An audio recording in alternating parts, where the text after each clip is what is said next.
badge as well, so I find that kind of interesting. You mean that's not the default Link sprite? No, I don't think so. It doesn't look like Link. That's not the Link I know. And, oh, okay, we are getting started here. Here in Link's house, going to see what that first treasure is, but the question on everyone's mind is, what is going to be the uncle item for this seed? Whenever anybody asks, I always say I'm hoping for bombs. It makes it so much different from all the other weapons, and really interesting to watch, in my opinion.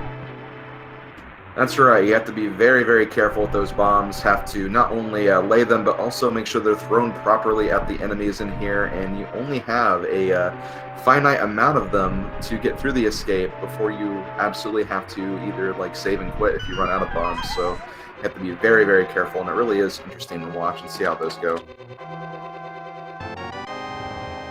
Ooh, but looks like we are going to be getting the Cane of Burna for this run of escape. Yeah, possibly, except for the ammo management, about as opposed as they can be. Oh, and immediately getting both, JTB getting an 8-bomb drop, and both of them getting 3 bombs out of that chest, so they will not have to worry about one of the biggest things that makes Burna a downside, those limited opportunities to farm. Yeah, that is true. That is good. They have that to work with, so when they get to the very end, they can get those 3 chests at the end.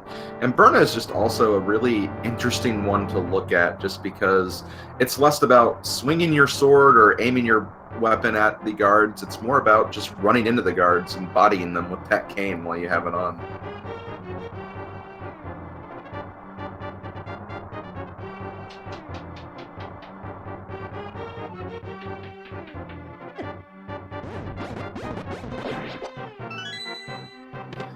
Not a bad start with the first blue guard. Looks like JTB has a little more magic to work with than what TimeWanderer does, but still, that should be plenty enough for the rest of Escape. And again, they have some extra bombs they can use if they do kind of run out of that magic. And of course, there's magic pots you can restock with along the way in the Dark Sewers as well.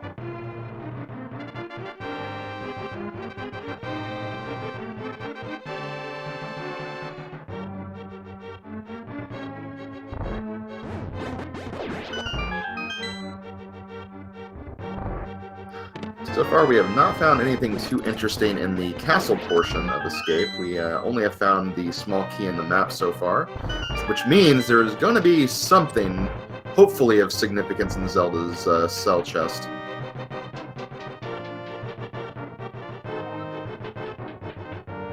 Yeah, I believe at this point, based on item counts, we are guaranteed 3 non-dungeon items in that bombable wall.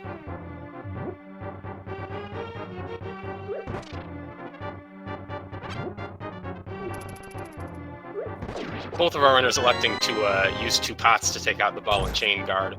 I have seen some people, when they're really good with their Burna management, manage to use just 1 pot and 4 Burna ticks of damage. But that requires very precise management if you don't want to have to go fish for magic refills later. Yeah, that is true, and it looks like unless TimeWanderer gets very, very precise with the next enemy we have to destroy, he might actually have to farm a little bit of magic just to get the remaining enemy left. The only enemy we have is a rat that is in the sewer portion of Escape that has a small key that the runners will need to get through the rest of it, and if they run out of magic, they'll either have to go back and farm some more or save and quit so they get that full refill. Yes, and of course, in the most recent update, checkpoints have been added to Escape, so if TimeWanderer is forced to save and quit and get that magic refill, they will come back at the entrance to the sewers, I believe. That is correct. So thankfully, they did program that in there beforehand. If you were unfortunate enough to run out of magic or bombs, you would have to go through the entire escape sequence again, regardless if you made it all the way to Zelda or not.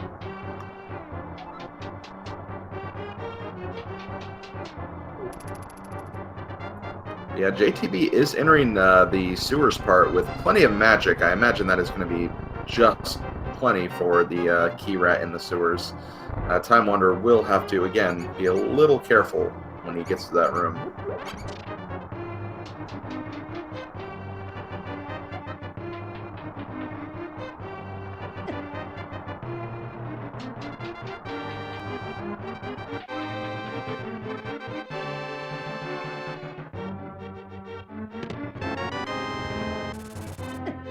Okay, just a small shield from the chest in the dark sewers.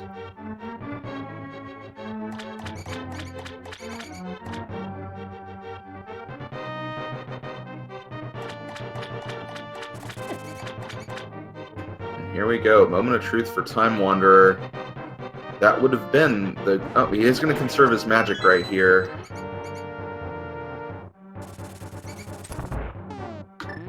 And he does get the rats. That is good. He has one bomb to spare, too.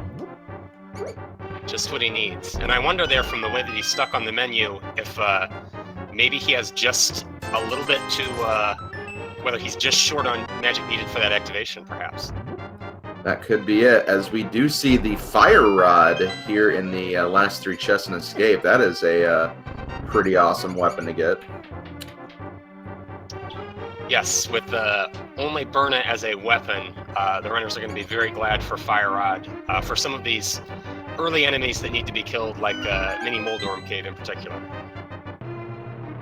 That is right. Hopefully they find some magic that they can actually use that with.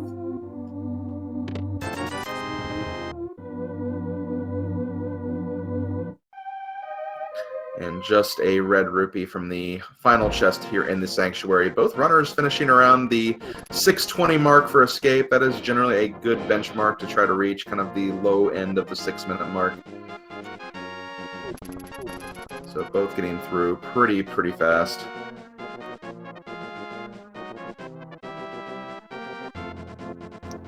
Looks like both will be heading up to Lost Woods first. Looks like maybe Time Wanderer will be routing in a tree pole and potentially a lumberjack check before he goes. I'm skipping that tree pole. JTB, meanwhile, getting that, finding blue rupees as his tier 2.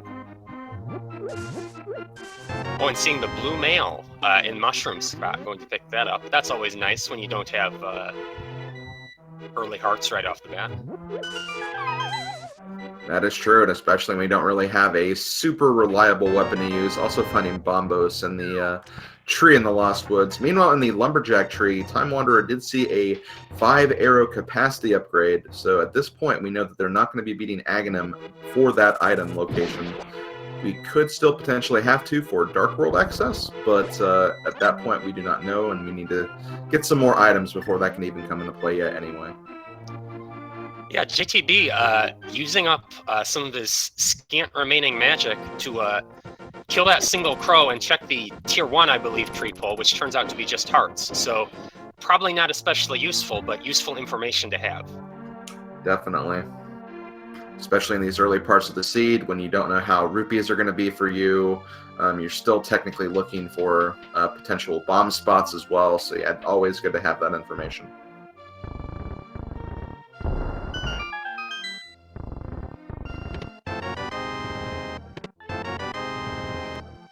And that'll be a nice weapon to have. JTB finding the hammer in Blind's hut. That does not require any magic, and both of our runners will be glad to see that. It's a very powerful weapon, and also one of the pieces to the accessing Dark World puzzle, so always a good weapon and item in general to find, especially this early on. Yeah, Time Wanderer choosing to chance it, go down into Blind's hut, perhaps gambling on finding bombs in one of those first 4 chests. Unfortunately, they do not, and are going to have to almost certainly buy bombs and come back out there. Although we might see them get lucky here in the well, as it looks like they are going to check that. Ooh, and hope Time Wanderer does get lucky, because the boots are back there, but we also have the red mail. There are some bombs, so that is good. Oh boy, what a... It's a gamble, but it's a good choice if you can avoid coming from the top and coming down all the way to buy those bombs sometimes. It really is. I can definitely agree with that. Unfortunately, Time Wanderer might be going back to Blind's hut for the bombable wall back there. Understandable play, but unfortunately it is just going to be for a single green rupee, so...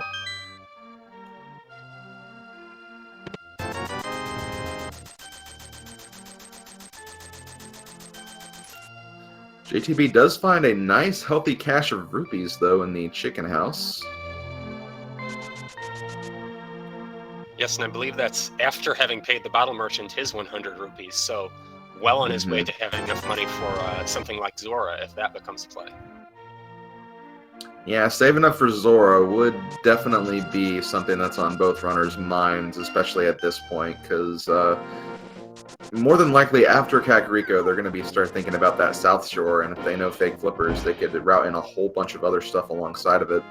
The bug catching net in the library, not required, but it will allow our runners to get some safeties if they need them. Everybody knows the bug catching is the best item in the game. Hey, I relied on a lot when I played this game as a kid, so I can definitely understand that. Yeah, and JTB dashing in there to the maze race game. I didn't actually see what the item was, but given that he chose to save and quit, can't have been anything too important.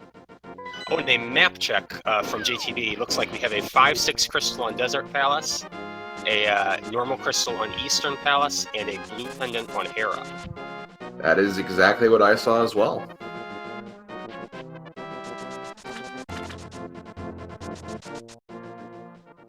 So JTB going to be coming up on the southern shore now. First going to check the dam, finds some bombs in the first chest. Going to leave, go back in, unflood the water outside, and then see what's in there. Yeah, and a little unfortunate. Looks like TimeWanderer chose to stop by and spend 50 rupees at the bomb shop just to guarantee that he would have them. And then, of course, JTB finding them in the chest. We know now that he would probably have had enough for Mini Moldorm Cave and Ice Ride Cave anyway. That is true, but, you know, sometimes you just got to be safe, and I definitely understand the play from TimeWanderer to get them anyway. And looks like it was just a piece of heart on the race game, so that is why JTB skipped it.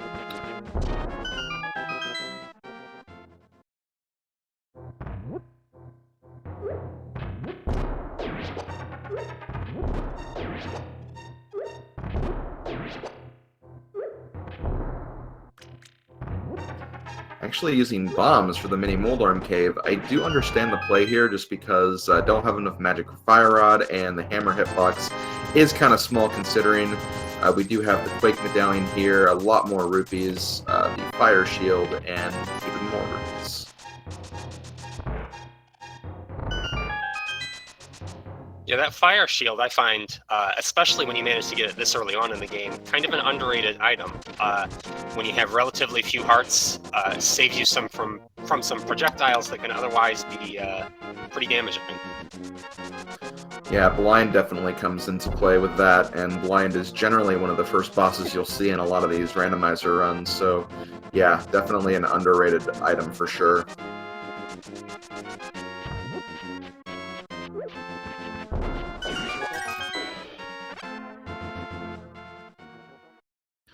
JTB is finding all the bomb drops, found another 8 bomb drop right outside this place. And getting the Moon Pearl, too. Yeah, so potentially, if we find gloves, that could be our one step away from the Dark World puzzle.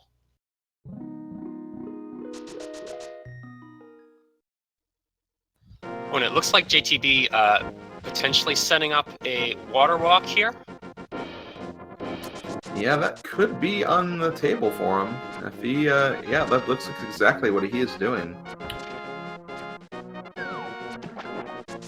Yeah, so for those of you who may not have seen that setup, dashing on the side of that pit in Ice Rod Cave and then jumping southward does allow you to set up a water walk without doing fake flippers directly and walking in and out of Waterfall Cave with the Moon Pearl, which is one more typical way that you might see it done. Does allow for some slightly faster movement, especially out here. Just a red rupee from the hobo.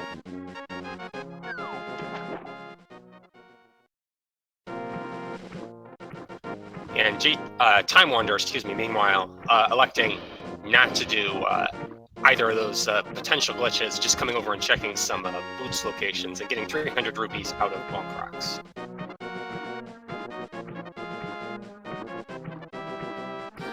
JTB is going to be continuing his fake flipper adventure over here. They're going to be checking Well, first of all, he'll be able to, since he does have the Moon Pearl, he can sequence break into this Waterfall Fairy Cave and get 2 more items here, and then also check Zora.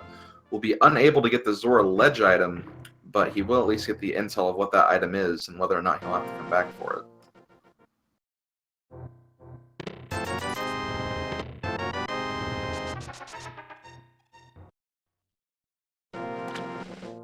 TimeWanderer, meanwhile, going ahead and making the play over to Sasrahala's cave.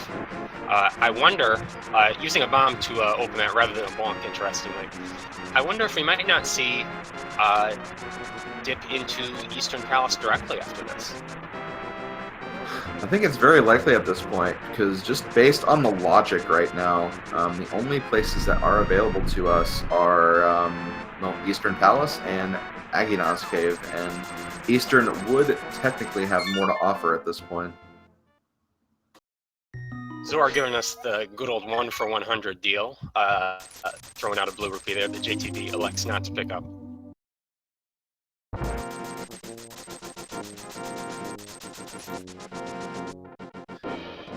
I have to imagine he is also considering checking the Bonk Rocks here as well, as TimeWanderer did.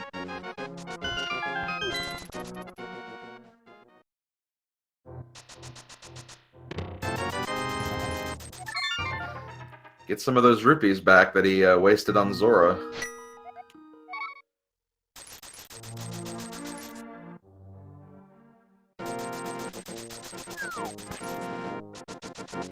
And looks like he is going to be heading over to the Eastern Palace area as well. Both runners realizing that this is where the game pretty much wants them to go at this point.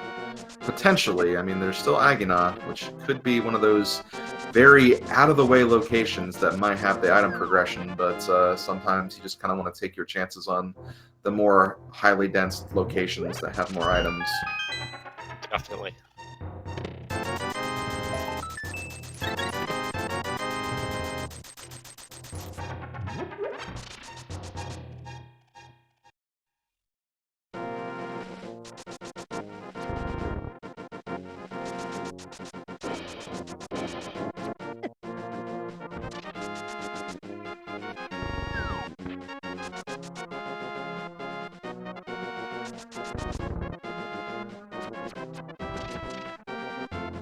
Oh, and TimeWanderer, unfortunately, dropping a little bit too far down and spawning 3 of those 4 Stalfos rather than the optimal 2.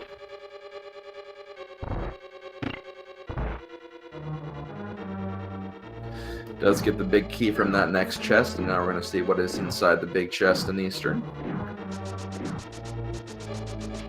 Just the map, and he is opting to go ahead and leave right now.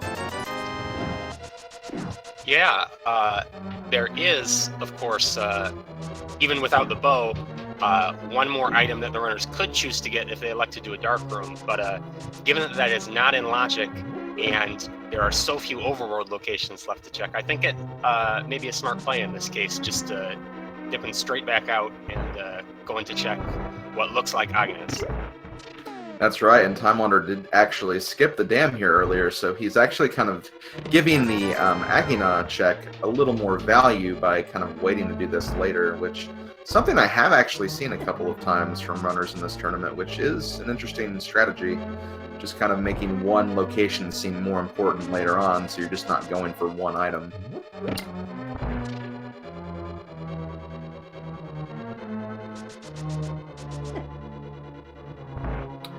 And with this, I think we can rightfully say that the progression of this seed is going to be at Agahним's cave. I think everything else on the map has been checked at this point.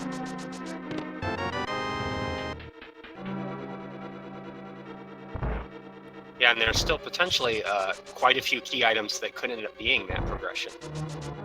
We could see something more traditional like gloves or potentially mirror, I think, but we could also see something more prosaic like book.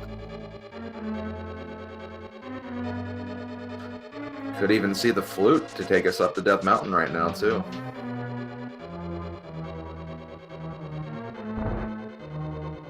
And that's exactly what we get. Sure enough. And honestly, of all the items that they could have got, perhaps this is the one that our runners would like to see the most, as that doesn't only give them further item slots to check, but does give them considerable additional mobility. This is very true. And JTB needs to be a little careful right here. Down to half a heart. Does take a death, unfortunately, in Eastern Palace Dark Room. Yeah, one of the less enemy-dense dark rooms, but still dangerous, especially when you don't have the sword to navigate it a little more easily. That is very, very true. So this is really interesting, just because with the way this seed is looking right now, like Agahnim had the flute. This will only give us one item within the logic, which I believe is the Spectacle Rock location. But now that I think about it, we also have the Cane of Burna and the Hammer, and the Moon Pearl. I did not even consider that. That is... Yeah, with no bottles and no half magic, but with red mail, Spike Cave is doable, but I'm not sure if it is in logic or not. Actually, that is a good point. It may not be, but I don't know. Oh. Might need to be something I need to ask the devs later about this. Yeah, there's quite a few conditions on a few different conditions on Spike Cave that let you decide whether you can go. Lets the logic decide whether you can go in or not. I'm not 100% sure what all of them are. Right. Looks like TimeWanderer is using Hammer to get through Old Man Cave here after having fluted up to Death Mountain. Yes, I believe that is where he is right now.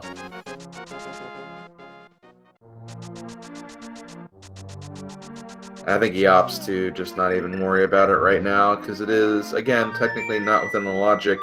I am really curious to see, because if this is a progression item in Spectacle Cave, then we won't really even have to worry about Spike Cave, but if it's not a progression item, then yeah, there might be something in there.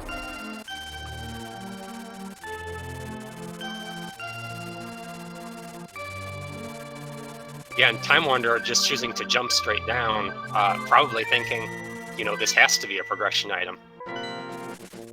Yeah, I think it probably is, and we do see. Yep, there's a lamp, so there you go.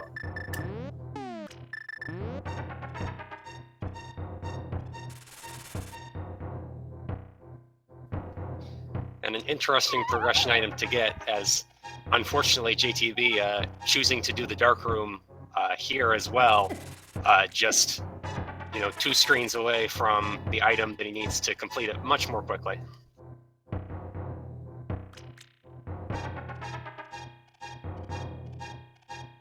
And he's got to be thinking right now, especially after taking that death in the Eastern Palace Dark Room, that he's probably imagining that he's behind right now quite a bit.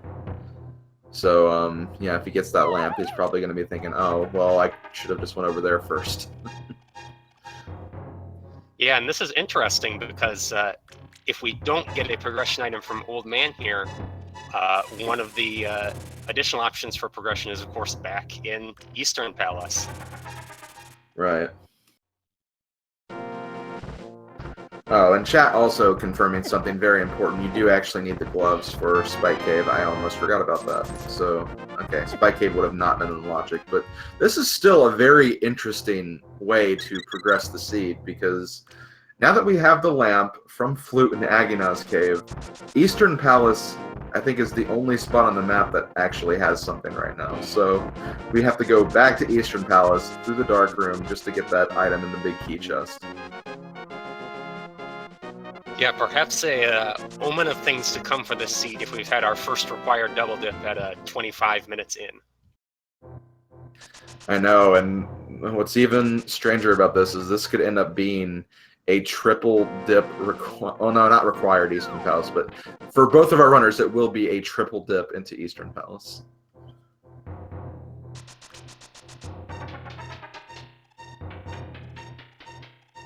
Unless they get the bow, which in that case, they could just finish the dungeon. Yeah, vanilla bow might be a way of apologizing if the seed gives us that. And JTB laying frustration bomb down there after getting that lamp. Probably probably thinking back on those 2 dark rooms and not too happy about those.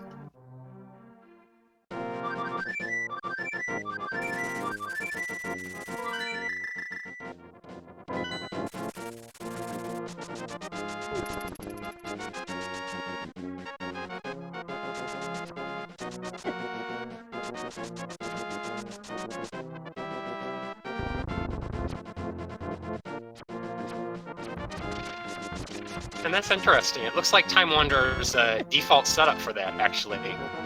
The Stalfos room that we just saw is just to throw away pot south and then kill the other 2 Stalfos with pots.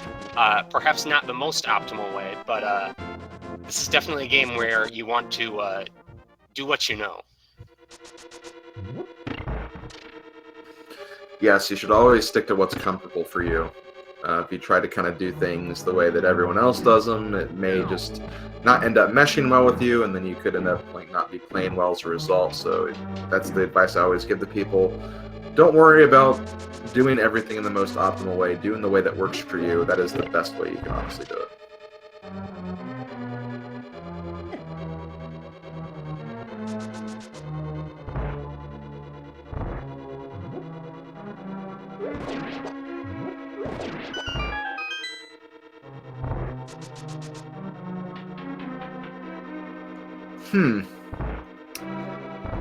And with the mirror as our progression item, we may end up going straight back to Death Mountain. Yeah, I think that's where we're gonna go.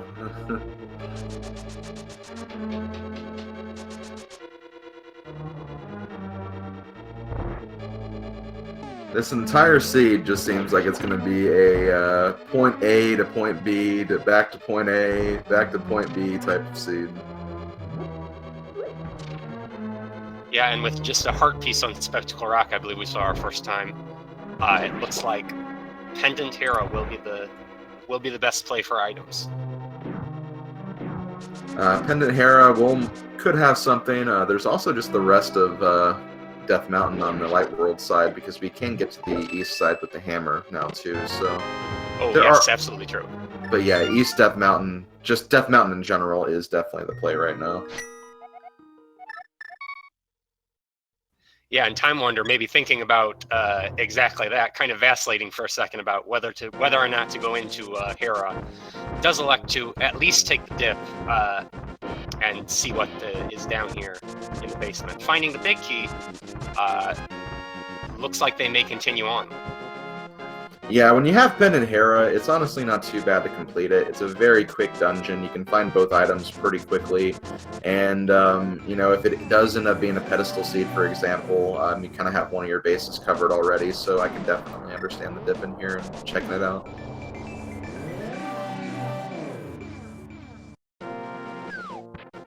Time Wanderer also realizing it does not have the ranged items needed to hit that middle switch like he wanted to. In the end, electing to use a bomb to take care of that. Yeah, we have a lot of magic items in this seed, but just not really enough magic to use any of them. So that is one thing our runners will have to deal with here.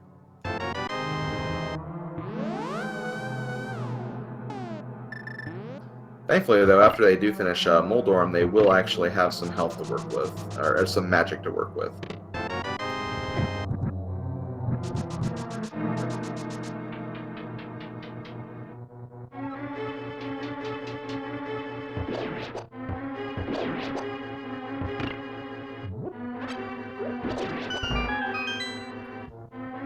And with Cape, now,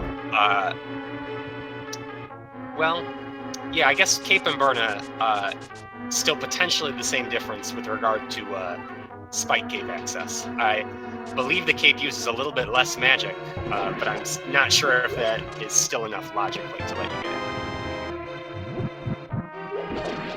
I think the way it is that Cape you use less magic when you activate Cape, but over time, I think Berna saves more. I think that's the way how it works. Ah, okay, that makes sense.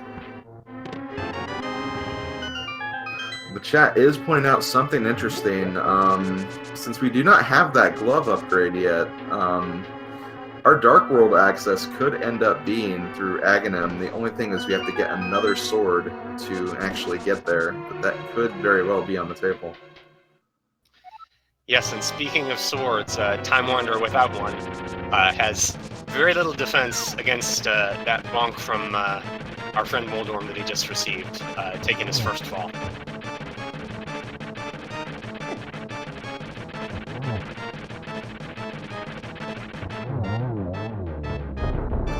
JTB with a very quick Moldorm fight there.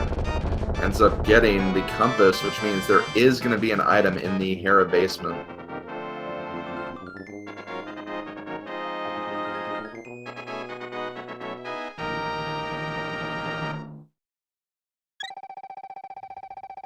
Yes, and now is a point where I could imagine at least some of our runners electing not to go back down there for that one item, just continuing on to the rest of East Death Mountain. It does look like they are going to both head back in there, take their coffee break, but for just one item, it can be hit and miss. It is true, but, you know, whenever you have a scenario where you have one item that you could get, but you don't want to spend the time checking it, there's always that fear that, you know, it could end up being something. Maybe I should not do that. And I think that's what both runners are thinking, which is why they're checking that. Oh, JTB going to be in a bit of a pickle here. Has to be very careful with avoiding these floor tiles. Does not have a sword to block the tiles from coming at his face.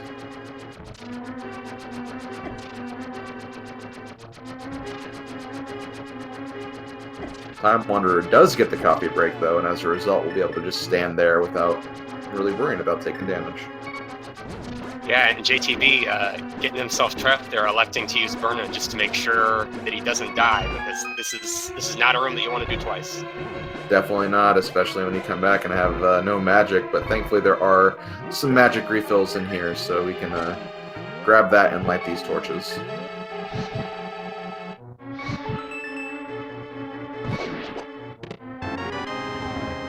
Ooh, that is good they came in here, because we have a sword upgrade in the Hera basement. Yes, and with sword and cape, of course we do have East Death Mountain left to check, but Aga is now in play. Agahnim 1, that is. That is right. If we don't find anything in the next 8 item locations, that will probably be on the table.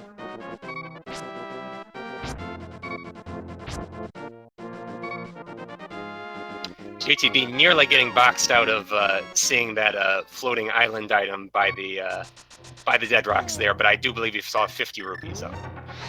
That is what I saw as well.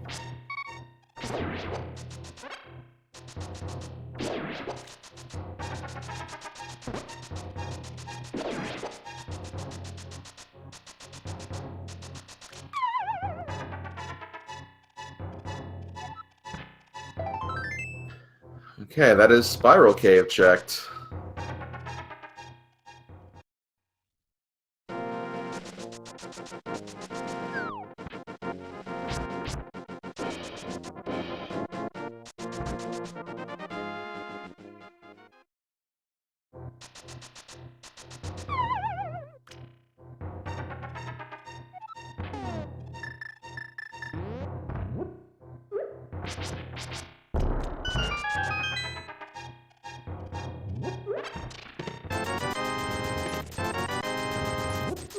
And the 300 bottom rupees and 3 bombs. That's not progression. We have 5 chests to go. Surely that glove upgrade has to be here. Please.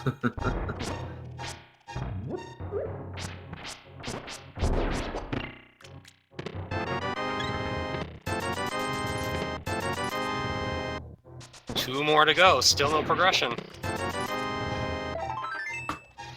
And a 20 rupee and a small heart piece seals JTB's fate. I believe that he will be saving and quitting, heading to Link's house, and going up to take on Agahnim's tower and Agahnim 1 with his cape and fighter sword.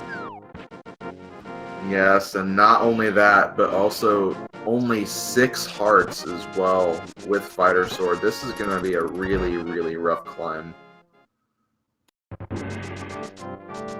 Yeah, perhaps the one saving grace here is that they do have the fire rod and plenty of magic left over from doing the coffee break room, so it will be able to take out a few enemies without having to resort to that pitiful fighter sword damage. That is true. That is true. Again, though, after all of that, it still ends up being an Agahnim.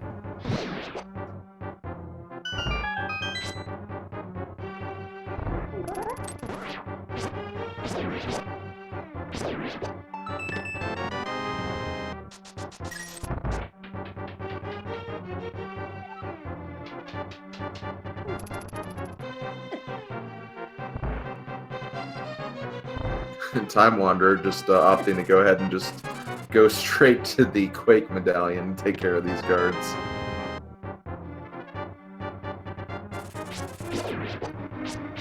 It is a rare chance to see the Quaked enemies sprite that we don't get to see very often in Randomizer.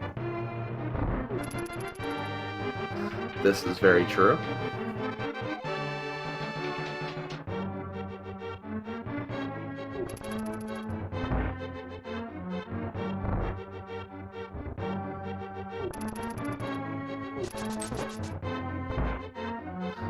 Ooh, nice evading of the guards in that room by JTB. Picks up the key here. I believe that is the last small... No, I think there's one more small key, but...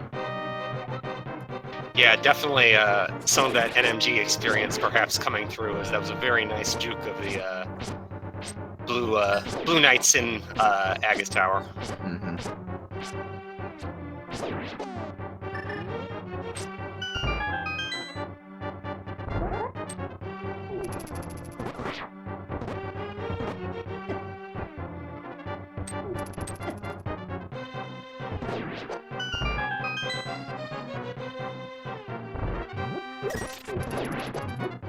Yep, and JTB again there using an NMG strat, clinking his sword on the wall to set up the right guards. Unfortunately, without the Master Sword, perhaps not quite the amount of damage that he's used to, does end up resorting to the hammer. But nice quick travel through that room.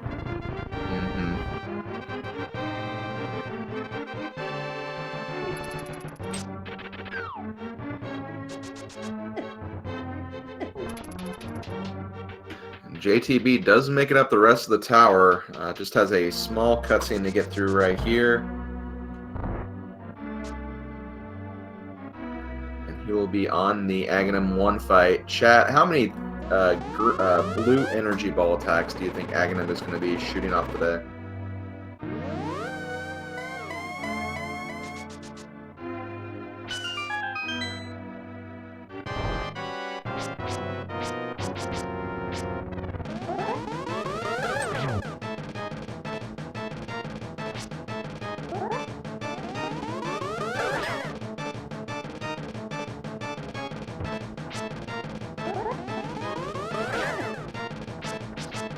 And we've got 2.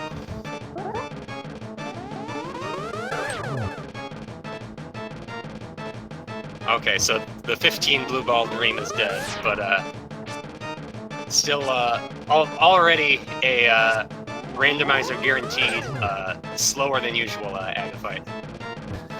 Yep, unfortunately that will be the case. Now, one thing to point out here is both runners will experience the same RNG for this fight, assuming that they don't die and have to come all the way back up here again. So they'll both experience the same exact patterns in terms of blue balls and also just the normal attacks.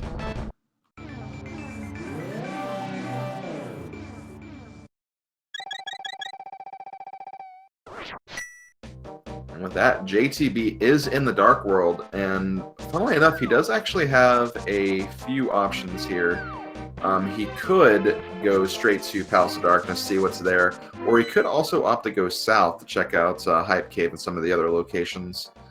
We have a blue pendant at the Misery Mire, a green pendant at Swamp Palace. Yes, and our last 5-6 crystal on Skullwoods, looks like.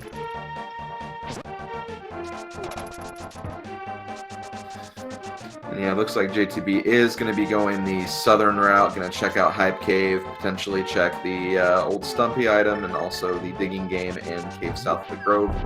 Understandable, because we don't know how the Palace of Darkness dungeon item layout is going to end up being just yet, so This will probably give him the most items for his buck, and gets the bottle with a D in it in the first item in Hype Cave.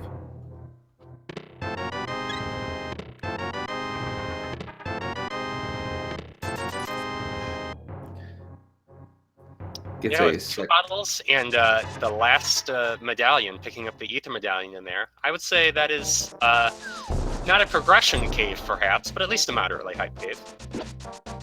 Yeah, we don't know what those medallions are going to be for Turtle Rock or Misery Mire yet, but we will have to do both of them. So, oh wait, no, wait. No, never mind. Mire's dependent. But we don't know what Turtle Rock is going to be, so we have all the medallions. You don't have to worry about it anymore.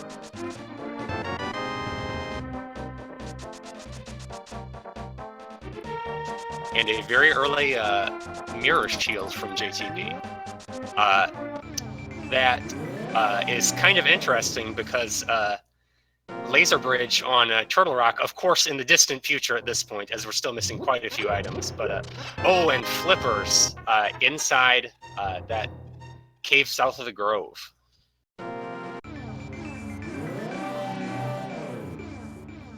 So now we have a few different options for progression in both the Light World and the Dark World, potentially.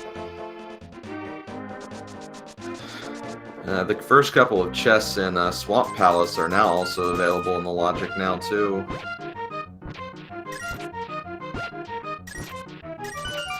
There's the glove upgrade at the digging game. Yes, and they are going to be very happy to see that. Makes their entrance into the Dark World significantly easier than having to hit that castle gate warp every single time. Yeah, exactly. And with that glove, we imagine, and that's exactly looks like what he's going to be doing. First checking the sick kid item, seeing what's on here. But probably going to go to the Dark World north of Kakariko, going around to hammer the pegs to pick up the stone to get to kind of the Thieves Town and Skullwoods area. Yes, and with the fire rod and a sword, he could potentially be opening up either of those. Looks like maybe going to pick up, yeah, with 1,300 rupees, electing to pick up a potion. Considering even with red mail, he does still have just 8 hearts. May just be a safety before he elects to go into either Thieves Town or Skullwoods. Yeah, not many people like fighting Mothula with just the fighter sword, so sometimes having a backup potion just in case things get a little scary, you can get some extra use out of the fire rod as well in that fight, so I can definitely understand and respect that play.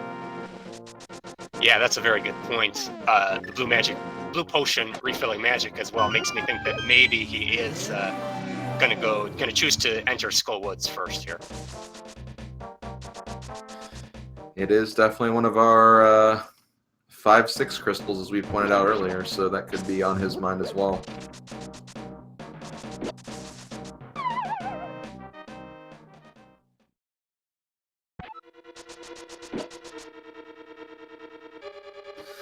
Looks like TimeWanderer forgot that he needs the Titan's Mitt to actually get to the Misery Mire portal.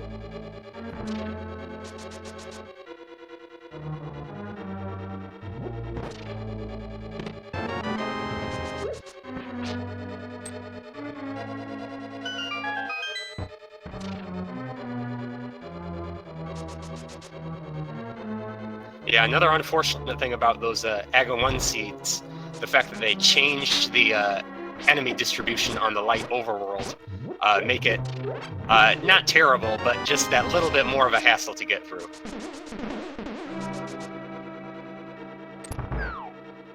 Oh, JTB using some fun bumper strats in that room, getting it through a little bit faster. Again, probably a lot of that, not really NMG experience, because you probably don't go into some of those rooms in NMG, but still just kind of knowing what certain map obstacles do can just kind of help you get through some rooms and some areas a lot quicker. Absolutely. And JTB hitting that bomb jump as he did get the big key early to check big chest, getting just a small key for his trouble.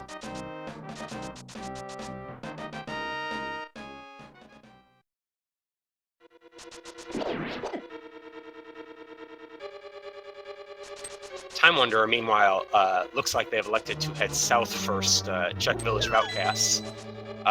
Don't believe they've gotten anything of value there. Until that, until right about now, yes, the Titan's Mitts, key part of the progression. That's right, and if TimeWanderer wanted to, could opt to go back to Misery Mire in the desert area and kind of clean up that a little bit. But going into Thieves Town, I can also understand going here first, just because of the whole Fighter Sword Mopula thing.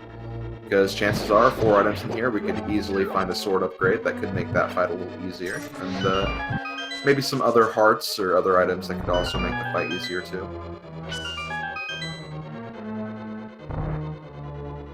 Oh, whoops, my mistake. I'm hearing that TimeWanderer did pick up the hook shot in the treasure chest game over there. So that is actually 2 very important pieces of progression that JTB has not yet seen. Yes, I do apologize. I did not see that as well. That is a very, very important item that he got.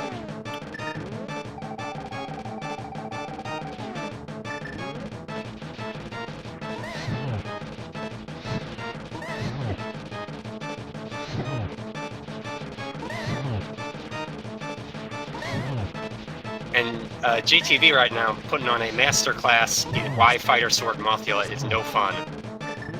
Trying to make use of that fire rod as best he can, but ending up with a lot of damage canceling. In the end, resorting to the hammer and clutching it out. But not a low execution fight by any means. For sure, TimeWanderer33 does pick up the magic powder in Thieves Town, so are getting a lot of items here, and that will potentially put in another location once TimeWanderer finishes this dungeon in the magic vat.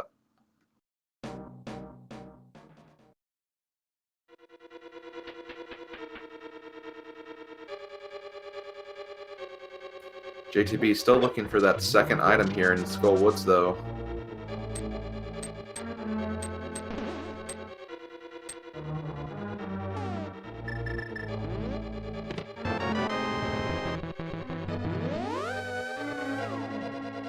Yeah, not finding it. I believe the last chest he has to check is in the room past the Gibdos. Definitely one that is reasonable to choose to skip, considering the amount of time that you might be forced to dance with them, but in the end, not turning out to be the best choice, as that is the last thing that... Well, maybe not. He is going... Oh, I see. He's just resetting the position. Yeah, setting the mirror up.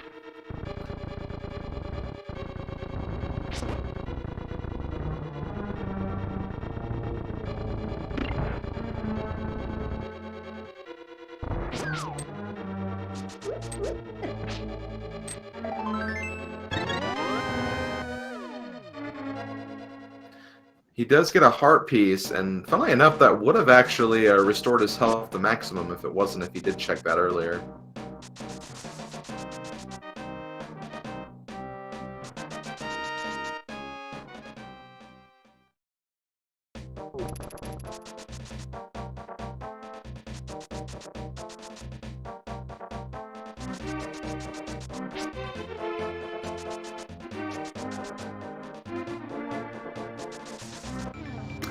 Oh, and you know what? JTB never checked what was on the lumberjack tree, so he's gonna actually... Yep, very true. So it looks like he's just gonna blind pick up that 5 arrow expansion, I think. Yes.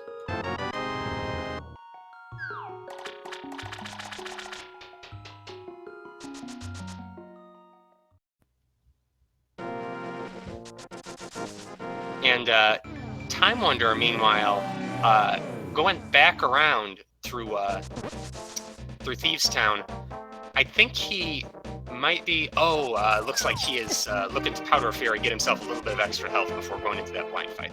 Yeah. He does have a couple of safeties at his disposal, but yeah, wanted to make sure you go in with as much help as possible. Oh, he didn't.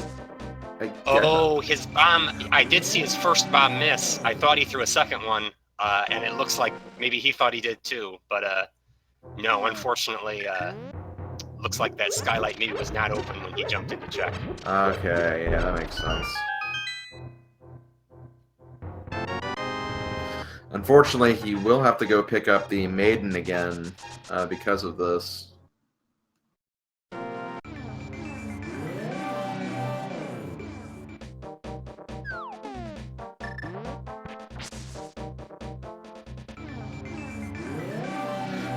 Meanwhile, JTB checking out some of the overworld, kind of those mirror slash boots locations that he still has to pick up. Checking King's Tomb now. Just for the blue boomerang, though. Yeah, always very nice when you can route in Graveyard Ledge and at least one of King's Tomb and Bonk's Rocks together. A little bit of a felicity in terms of routing efficiency. Unfortunately, picking up just a green potion and blue boomerang in there. But he will be definitely happy to see what he's going to pick up here in Thieves Town. Going to get the hook shot, going to get the Titan's Mitts. We'll get the powder in Thieves Town as well. Yes, and meanwhile, TimeWanderer, take 2 on that blind fight. Getting our traditional pun from blind in his text box. And looks like TimeWanderer will be executing the scripted version of the fight as best they can with that sword.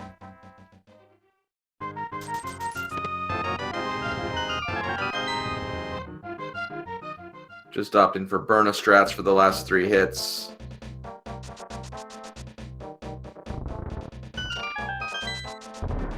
And finishes Thieves Town right as JTB enters.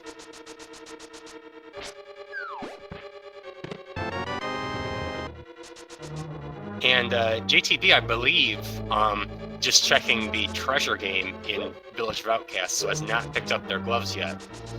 Almost certainly, as soon as they come out of Thieves Town, they will pick those up. But a little bit of information that they will not get until they finish this dungeon.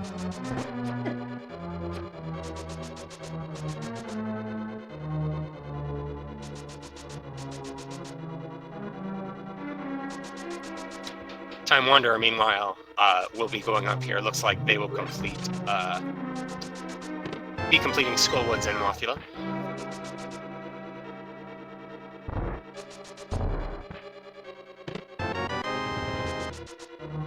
Yeah, so both runners just kind of swapping position in terms of what they do here, so...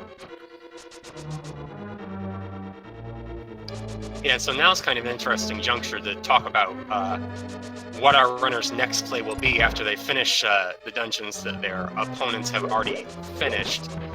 I kind of like that the Misery Mire and Mirror into Desert play that I think maybe TimeWanderer was thinking about when he made that flute down to 6. Mire Shed and Checkerboard Cave, quite a few items. With all 3 medallions, there is even the potential to dip Mire, although without Samaria, it can't be finished. And Desert Palace, being a crystal, needs to be finished off at some point. It is also one of the 5 and 6 crystals, too, which will allow the Pyramid Fairy to be an accessible location, so I imagine that's probably what he's thinking as well. And after that, we will actually have all the items for Swamp, which doesn't seem like a great play. It is a pendant, but it is the green pendant, which gives us slightly more weight than some of the other locations. Plus, it is also 6 items in Swamp Palace. Yes, and after the 2 visits to Eastern that the seed had us do in the beginning, it might want us to go back a 3rd time and visit our good friend Sahasrara for that item on the green pendant. Mm-hmm.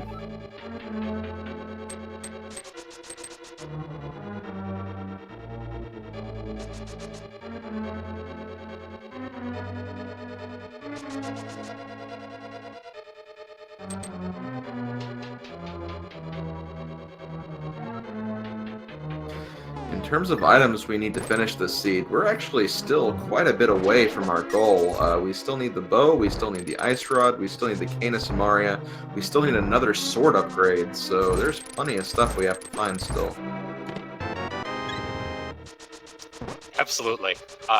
Crystal Turtle Rock always feels like it adds a few items to the seed, makes go mode just that little bit further away. Mm-hmm.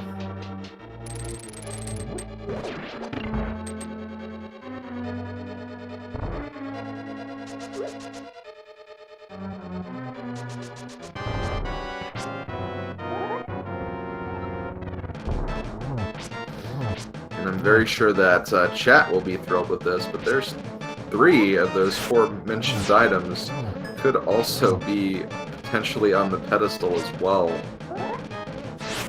Not something I like to think about, but it is a possibility. Absolutely true. The only one that could not is Samaria being necessary for that Meyer pendant.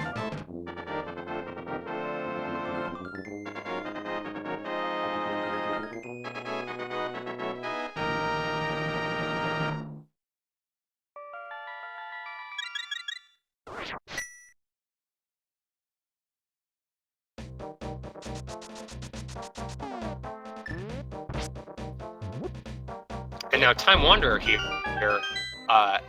heading into his Mothula fight, I don't believe has that safety potion and has expended all of their fire rod shots, are now in potentially difficult position. Looks like they're gonna focus on fighter sword spins to finish off the moth here.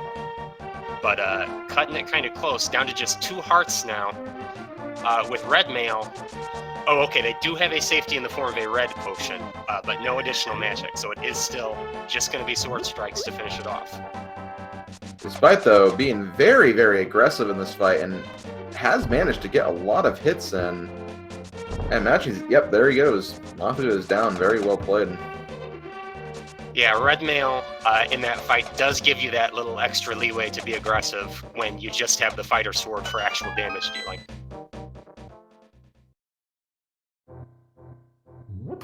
And there we have our second sword upgrade on JTB's end from the hammer pegs. Yeah, so our pedestal height meter decreases slightly, but our runners are going to be very happy to see that, if only for the increased damage output going into the additional dungeons. Mm-hmm, definitely.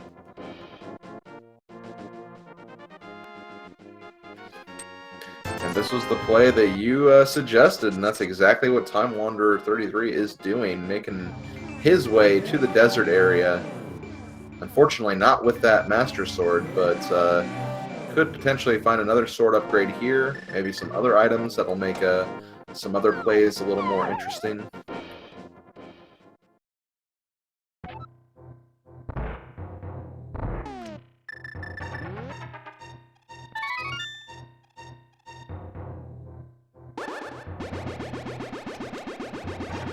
Oh, and electing not to check Checkerboard Cave, at least directly. Instead, just bopping over here, picking up 100 rupees on the ledge, which I don't think they had a chance to check. So just blindly getting what now amounts to loads of money, I believe this technical term, and hopping in to finish off that crystal dungeon.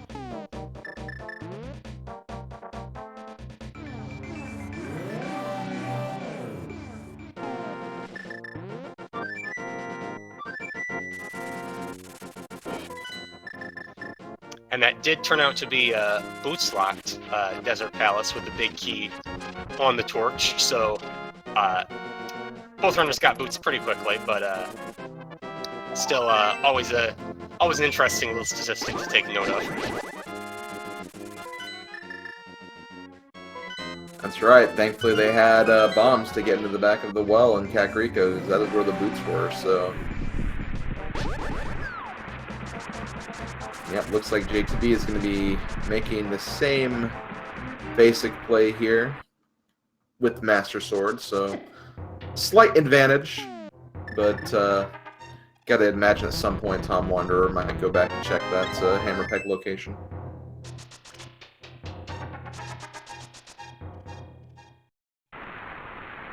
Yeah, and with Fire Rod available for Landmolus, it probably won't turn out to be a big problem for this particular dungeon if he does go to check and get his Fire Sword immediately afterward. That is true. We are going to see checkerboard on JTB's screen. It is the bow. That is another required item.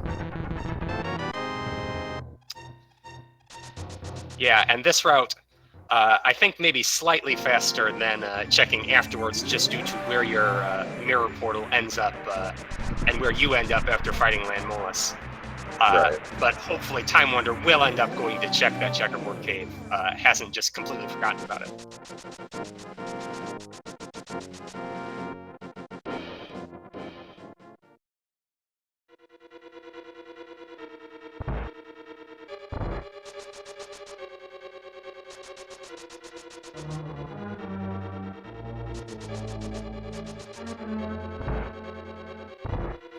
TimeWanderer making good use of that hook shot that he got, using it to get through some of these rooms in Desert a little more quickly. Absolutely. With early boots, we don't get to see quite as much of that fun hook shot movement tech, but looks like Time Wanderer might be pretty well practiced on it.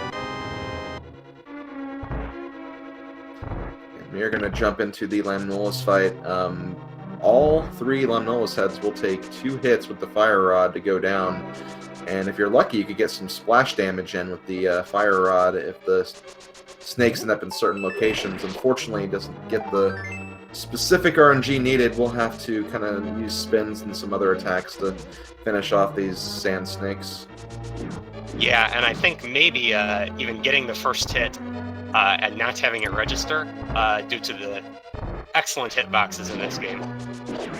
We could have also just seen the flash cancel. It's difficult to say, but especially considering how much damage was done to that second Landmolus. I think maybe that damage did register, but still finishing up with the Fire Sword spins and getting the single 10 bomb drop in the game added by the Randomizer devs for his trouble. But perhaps more importantly, his 3rd crystal. Yeah, that's always a fun item to see. That is the item that basically, whenever you get Bomb Escape, that is the specific bomb drop that you get from Uncle. Basically, it's a way to make sure you have enough bombs to make it all the way through the escape part of the game. And yeah, they basically replaced one of the 3 bomb drops with the 10 bomb drops. So it's always fun to see that in here whenever it shows up. Oh, and Time Wanderer fluting away. I did not see him check checkerboard cave, and that is going to come back to bite him quite significantly, because now that is a significantly less attractive option to route in, but it does contain his bow. Yes, that is very, very unfortunate. He does not have that bow with him. So because of that, that location is just going to be over there. It's going to be sitting on that ledge in that cave for quite some time until he gets just some motivation to go back to that area.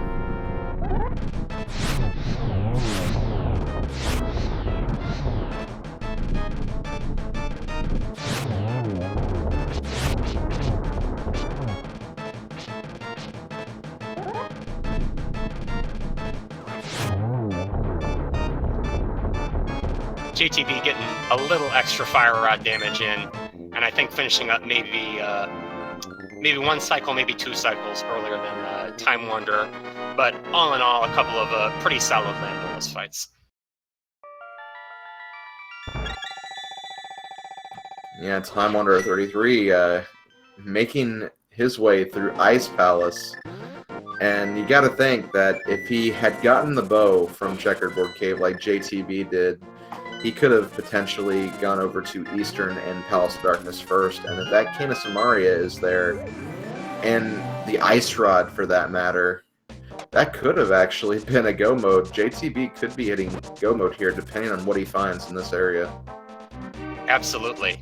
Getting the opportunity to do that dream dip of pod mirror out doing Eastern Palace is never something that you want to pass up.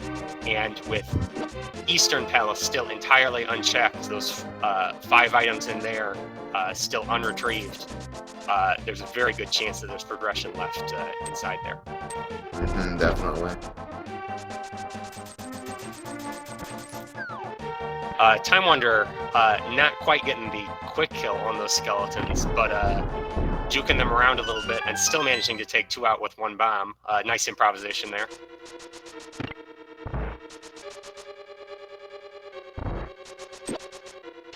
Guy's going to try the bomb jump, which the bomb jump can be a little tricky to do with just Fighter Sword, but manages to pull it off just fine. Yeah, some people choose to line that up with the sword, some people use the shadow, some people use the top of the sprite. Depending on what you have, you can get very different results depending on your equipment. And so many of the runners in this tournament are really, really smart and really, really good at what they do because of the vast number of sprites there are in Randomizer. Some will definitely go out of their way just to learn how to do a specific bomb jump with that character's sprite. So a lot of time and work goes into kind of learning all these different techs based on what they want to be playing as.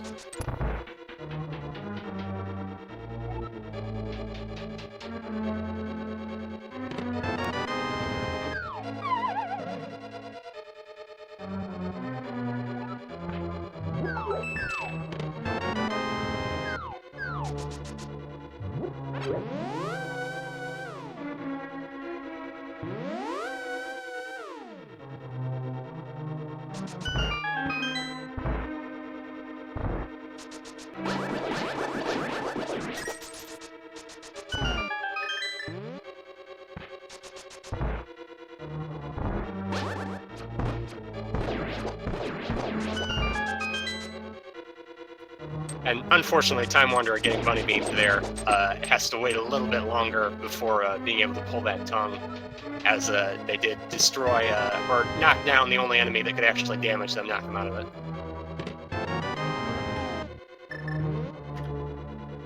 Wow, we are not finding anything in Palace of Darkness just yet, which means the back here is going to be filled with items, so we'll be getting quite a number of things here in just a moment. Yeah, good old Pod, due to the logical requirements for allowing for all possible uses of keys, does tend to be pretty front-loaded with keys. But we have also seen entirely, I believe, just dungeon items so far. So we are going to see quite a bit in the back here.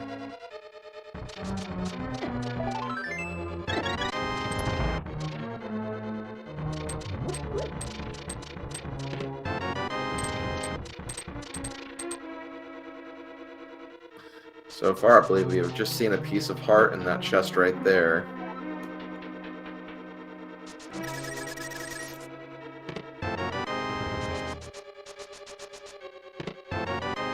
There's one.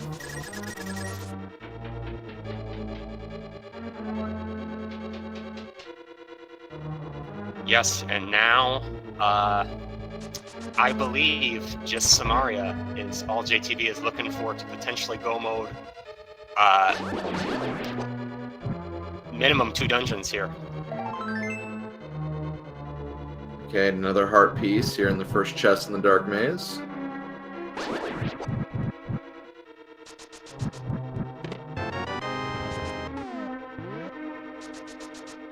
Time Wanderer, meanwhile, entering Cold Stare with just Fighter Sword. He does have the Fire Rod, and thankfully had Bombos to unlock, so has some magic left for the Fire Rod. Will do the majority of his damage with this. Does get a few double hits there with that Fire Rod sort of splash damage. But out of magic now, is going to have to resort to Fighter Sword spins, and is going to have to be very careful down to just 2 hearts of damage. I believe even with Red Mail, a Cold Stare Hug will kill him at this point.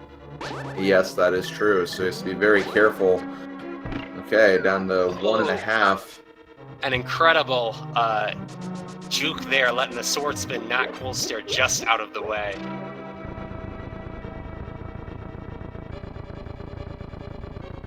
Looks like taking a half heart of damage from an icicle.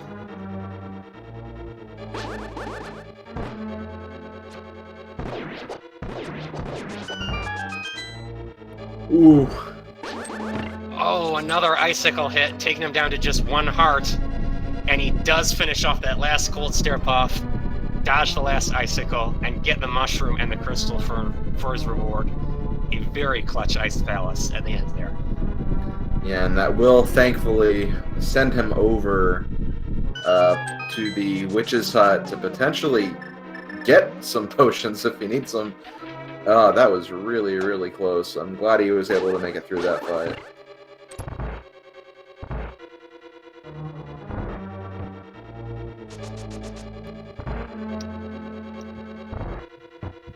Yeah, and while he does have his flute out here, I wonder if he might head on back and go to those hammer pegs, maybe pick up his second sword while he's thinking about it. Looks like he is going to flute to Link's house first, so he may maybe choosing to dip into Swamp here? Well, he also has the 5 and 6 crystals, so he might opt to do Pyramid Fairy and then also kind of route in Catfish as well. Absolutely, very good point, and that's probably a pretty efficient route to choose. Meanwhile, JTB on Helmasaur King. I believe there is still one more item to be found here in Palace of Darkness. Only getting 50 rupees, I believe, from the big chest.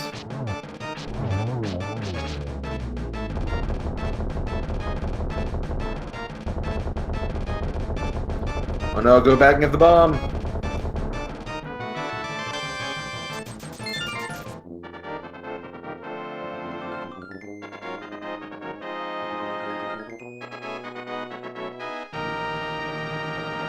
Okay, and as JTB picks up his crystal, TimeWanderer does manage to make it out with the bomb intact.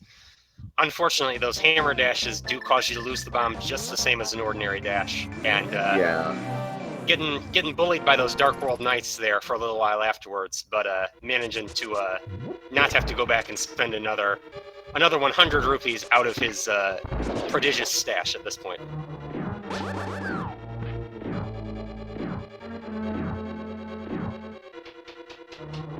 Another sword upgrade and half magic in the Pyramid Fairy.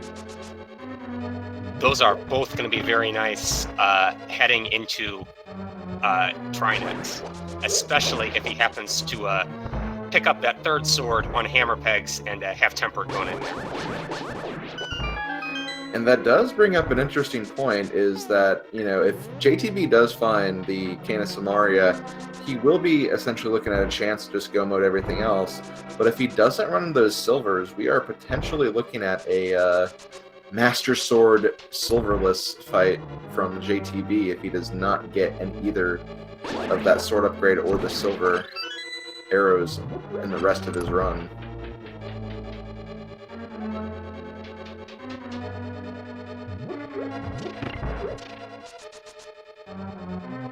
Yep, and TimeWanderer, as you said, unfortunately, dashing off here, trying to speed things up just a little bit, ends up adding a lot of time for himself. But will be presumably roading in that catfish, although now he may choose to take his mirror portal, as he has made a screen transition, pick up his mushroom item, and then go up to check catfish that way. Yep, that looks like what he's going to be doing right here. Meanwhile, JTB entering the Armos Knights fight.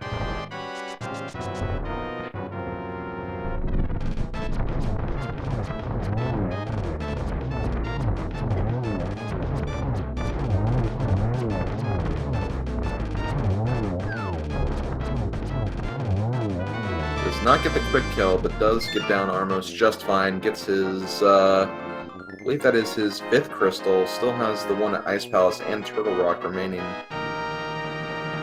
Yep, had the quick kill set up, lined up perfectly, and then just a little bit too low, took some damage from one of those Armos and wasn't able to get those rapid fire arrows, but finishes it up just fine.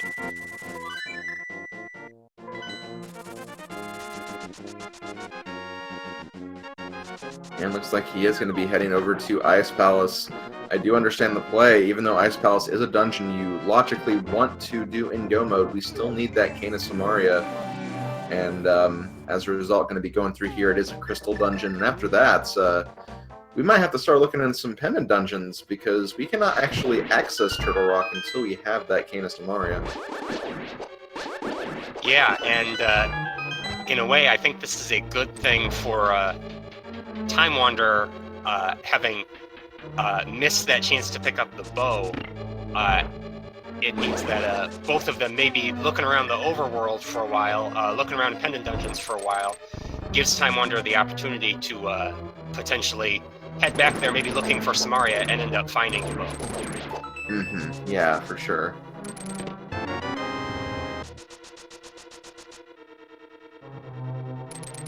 Time Wanderer is checking the Zora area right now. Did not fake flipper earlier. In fact, not fake flippering is how he actually kind of got a small bit of a lead for a while. But unfortunately, he's going to find out that Zora is not going to have anything on the table.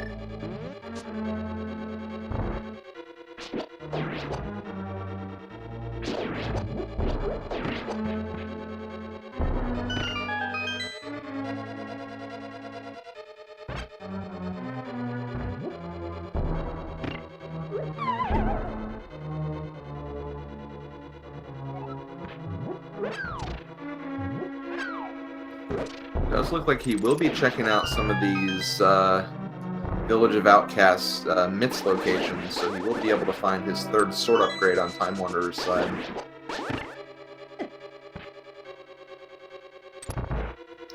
Absolutely, and considering that our pendant dungeons are Swamp and Misery Mire, I wonder if maybe Swamp in particular, not a pendant dungeon that one necessarily wants to dip. So I wonder if maybe he will take a look back at his tracker, realize that he's missed out on that checkerboard cave, and head back there before electing to jump into a dungeon like Swamp. Yeah, not just Swamp, but also just Palace of Darkness as well, going through there without the bow. That could also be on his mind as well, that it could be in there, so hopefully he does come to that realization soon and could rectify that.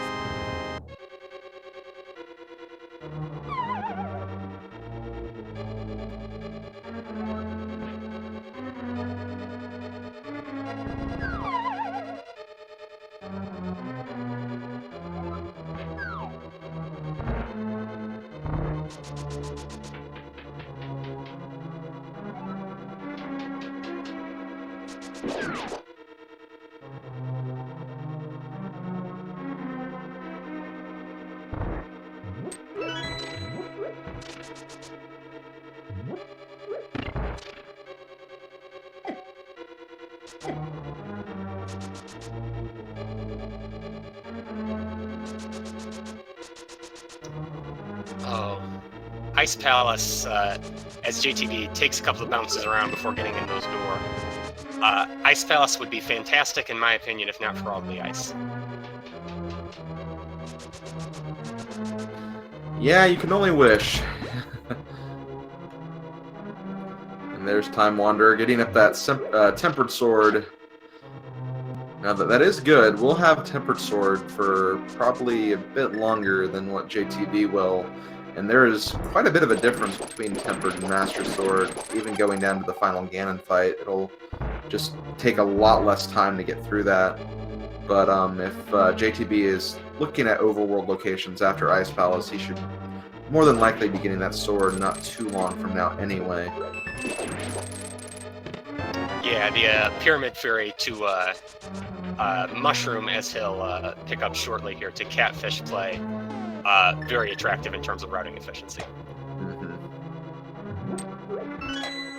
But we are going back to Death Mountain for Time Wanderer, and we have not seen the Dark World of Death Mountain yet, so that Canis Maria could end up being up here as well, and that could even trigger a Turtle Rock dip, which would be unfortunate for Time Wanderer because he does not have the Ice Rod.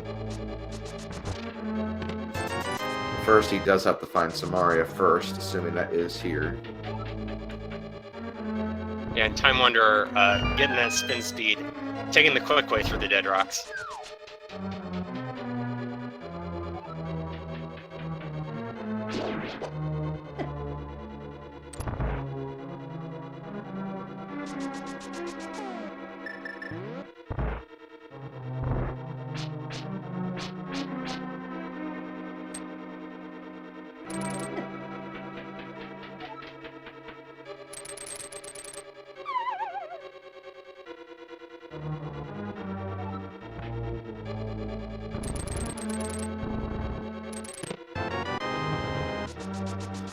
Okay, so we have the 2 chests in the Super Bunny Cave. Got the book. And the Cane of Samaria. Oh boy. So, yeah, that Turtle Rock dip looking very likely from Time Wanderer. Unfortunately, we know neither of his Go Mode items are in there. Yeah, that is very, very true. Gonna check Hookshot Cave now. And with that, we as the commentators and of course the audience knows where all the items are to finish this seed. So it's just a matter of knowing when they'll go to these locations. Picking up the gold sword in Hookshot Cave. Yeah, this is perhaps the one thing that Time Wanderer does have to get back in it. If he finds, he's found Butter Sword, if he finds silvers somewhere while he's checking Overworld locations and not in Turtle Rock, then that could potentially mean JTB going into the Ganon battle with Master Silverless while Time Wanderer goes into it with Butter and Silvers. That would be a significant time difference that could make up for what now looks to be some significant extra time that Time Wanderer is going to spend needlessly double-dipping Turtle Rock here. Yeah, that is very, very true. So with this, we know exactly what JTB needs to do to finish this seed. He needs to go up to Death Mountain on the dark side, and that could be what he's thinking right now. First checking the mushroom, which is understandable.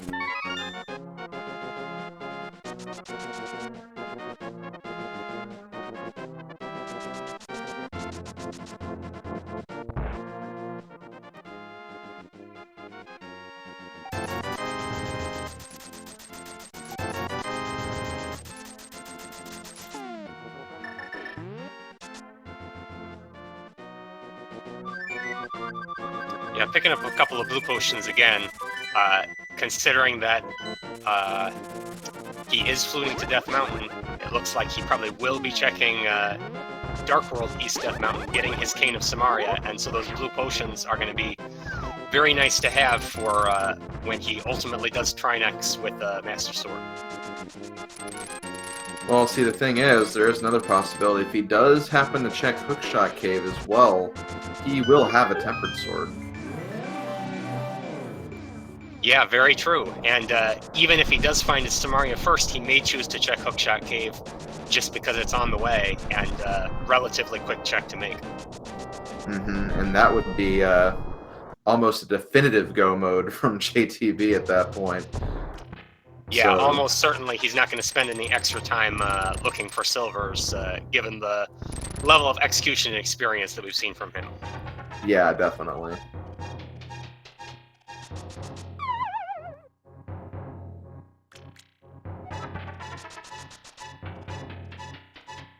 I do gotta say, though, JTB has definitely read this seed very, very well in terms of getting through it.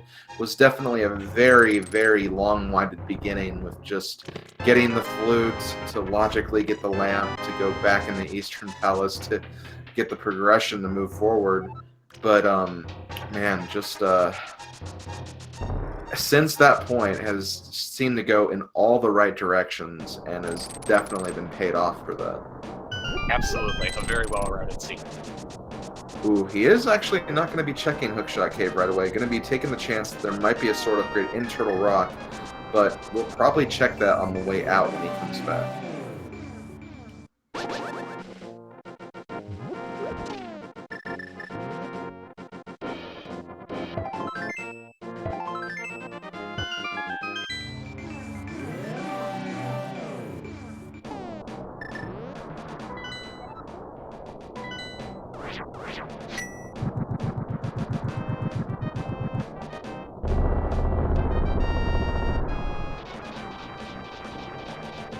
Time Wanderer outrunning the bunny beam there.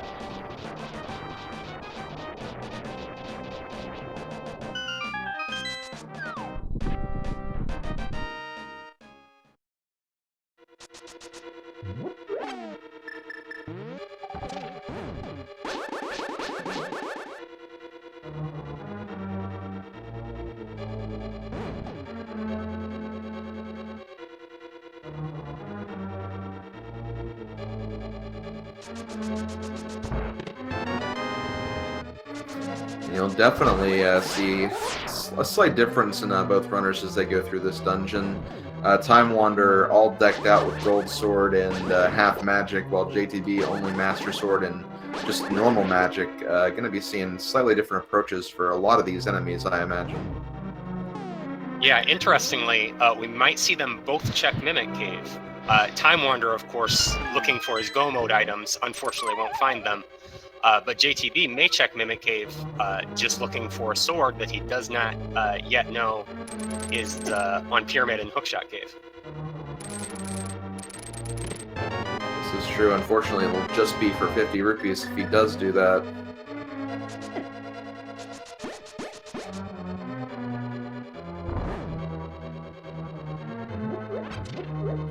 And JTB getting the swag Myrna Dash out of the door. If you can transition through the door as you do that, then Myrna is, I believe, not active when you come back through, and so you've only spent the magic needed to do the activation. Mm-hmm.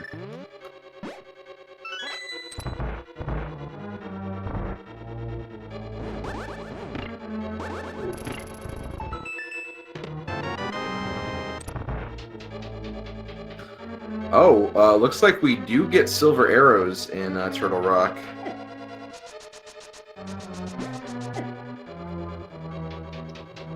Yep, and that'll make both of our runners' times just that little bit quicker.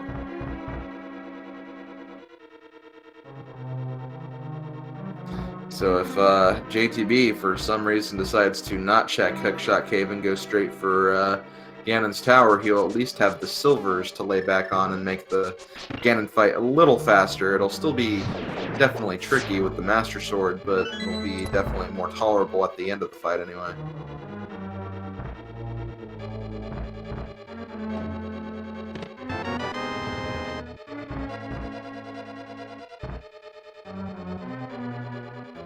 Oh, and Time Wanderer picking up the shovel on Laser Bridge here. Just going to send him further afield. Might put him on the path of checking Overworld locations if he's lucky, but still not what he wanted to see in this Turtle Rock dungeon. Yeah, at this point in the race, every fetch quest item is just not something you want to see, just because it'll just delay potentially the go mode for Time Wanderer and allow JTB to just continue to get further and further ahead.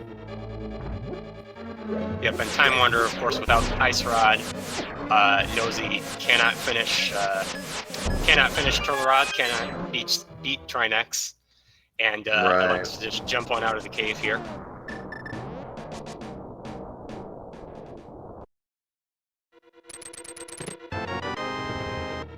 Oh, and it looks like JTB not checking Mimic Cave. Maybe just because it's a little on the slow side, but may also be satisfied with his Master Sword, especially now that he's opened that big chest and did find the silver arrows.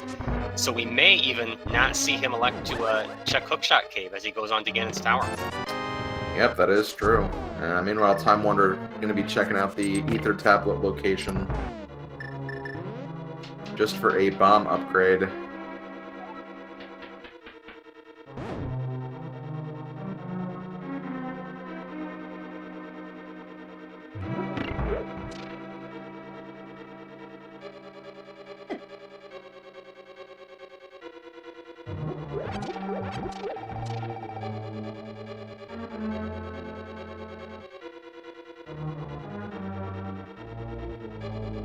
Yeah, and Time Wanderer fluting to Link's house looks like he is immediately going to check that shovel location.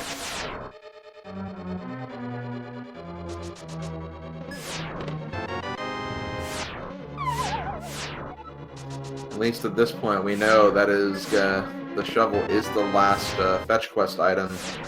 So there will be no more other fetch quest checks to kind of interrupt his progress. Does get a red boomerang, though. Not what he wanted to find, I imagine.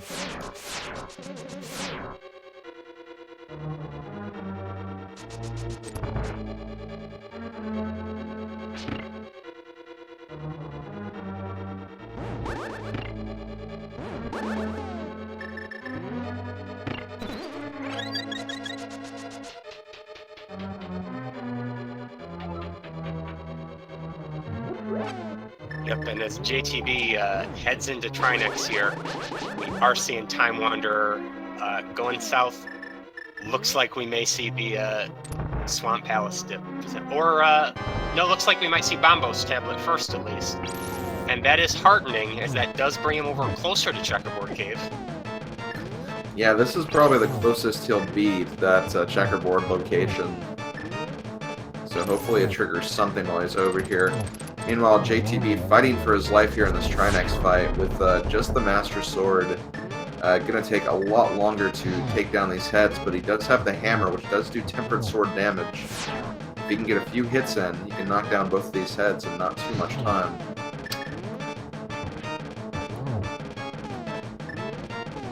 Yeah, and unfortunately that blue head spewing some ice, making it really hard to get hits in on it by the time you come over there. And we have some good news from Time Wanderer's side. He has officially remembered about this location over here. He is going to get the bow.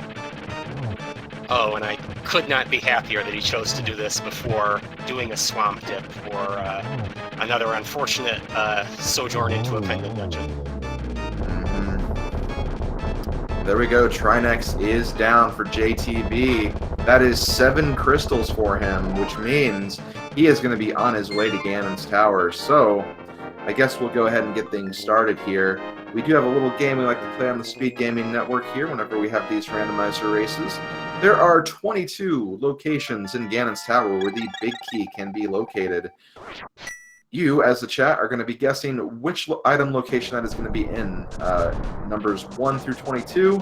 If you are a subscriber to any of the Speed Gaming channels, or if you've donated at least 250 bits to the Speed Gaming channels, you will be entered in for a chance at the leaderboard if you do win. But everyone is welcome to play, so get those numbers in. Estragon, what number are you going to go with today? I'm gonna pick my default option, which is number 3. If we see the Hope Chest route, then right on top of the torch. And I am going to go with my default answer of number 8. We're going to go with the Fire Bar Room specifically. And it looks like JTB has picked up his Tempered Sword. He is going to be more than ready for that Ganon fight. Absolutely. Tempered Silvers, one of the easier variations on that Ganon fight that's available.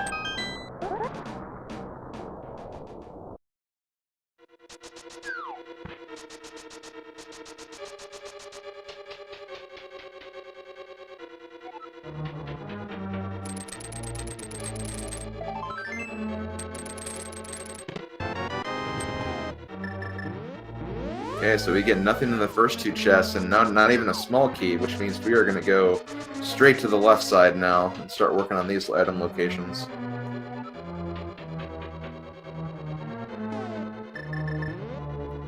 And bombs on the torch means that, one, I'm wrong, and I'm very sad about that. But perhaps more importantly, Bob will live. If we manage to see him, then he will be our old familiar friend. Anyway, next step up the Stalfos room, 50 rupees, 10 arrows. The map, and a small key, so we are through 7 item locations now. Moving on to location number 8, which is going to be the Fire Bar Room.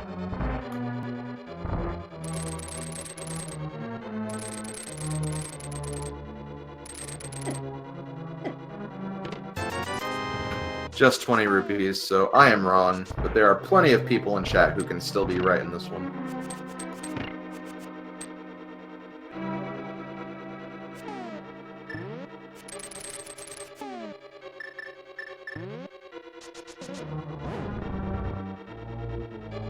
And JTB taking one shot at that boomerang hook shot strat before just electing to use Samaria. Get that switch taken care of the easy way.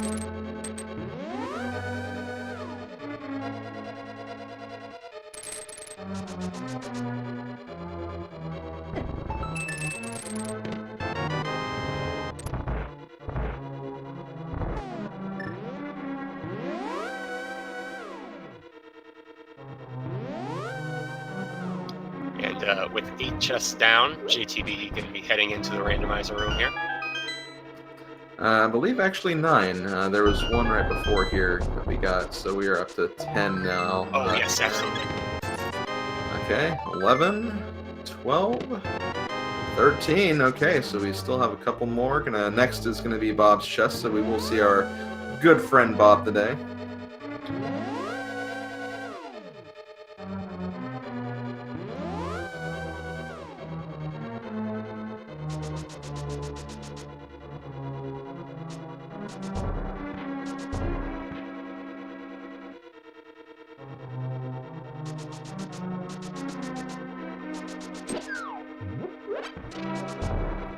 Getting that fun little bonk over the teleporter to save a couple of seconds there. I wish I knew about that bonk when I was a kid. That would have made that room a lot faster. Bob does not have anything today, just 20 rupees.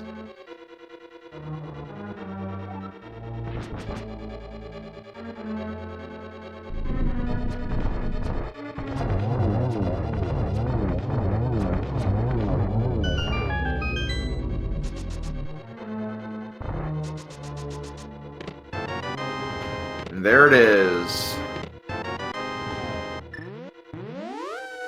And I believe that is the vanilla location, is it not? I believe so, and I believe that was number 15, if I counted correctly.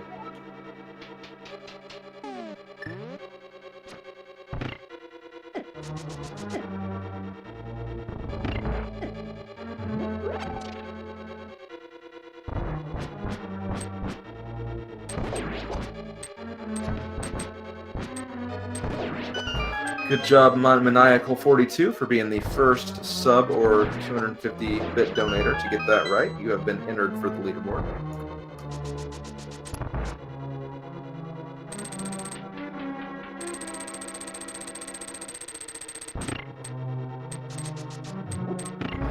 Anyway, at this point, Time Wanderer is officially, I believe, in go mode. He should have gotten the ice rod, so with that, he is going to make his way straight to the end. Unfortunately, his opponent is already in Ganon's tower, making the final push towards the end, so it might be, at this point, looking a little too late, but yeah, if the key had been on the right side or in somewhere like Tile Room, then we might have seen something interesting. Since Time Wanderer with silver arrows going into these 2 dungeons, we'll be able to complete them a little bit quicker than JTB did. Key on the right side might have lessened the gap a little bit, but in the end, JTB heading up the gauntlet looks like they are going to make quite good time for this season. And also just the fact that after this, Time Wanderer still has to go back into Eastern Palace, finish that up, and Turtle Rock as well, so there's just a lot of distance to close out to make this race closer.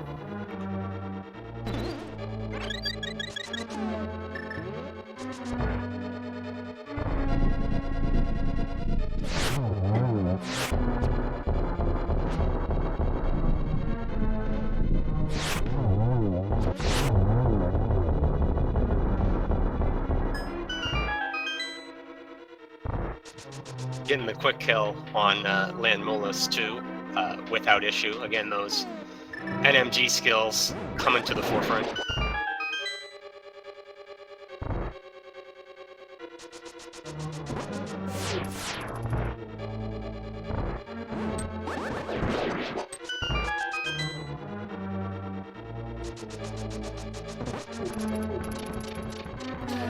Yeah, I believe on his biography it says that for NMG, he actually does have a sub 140 run. Unfortunately, this run is not going to be 140, but considering the amount of hassle it was just to get this seed going, honestly, an NMG run probably would have been faster than this run as it is.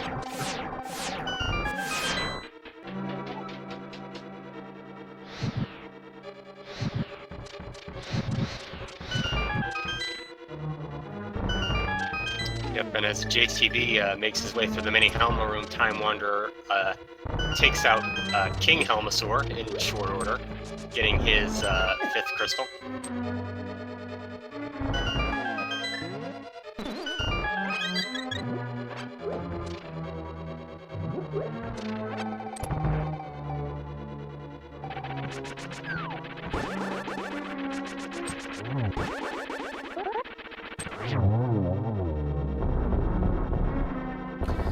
Meanwhile, Moldorm 2 goes down very, very quickly for JTB.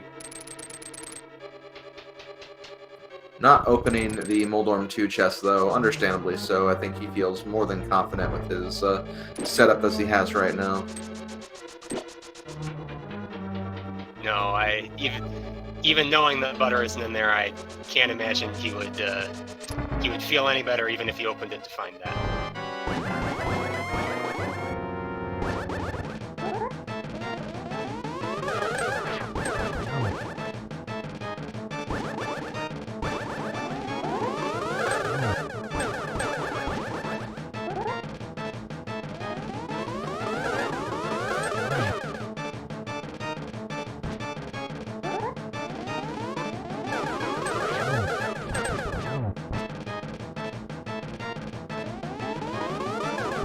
Getting some exciting patterns from Agahnim 2 here.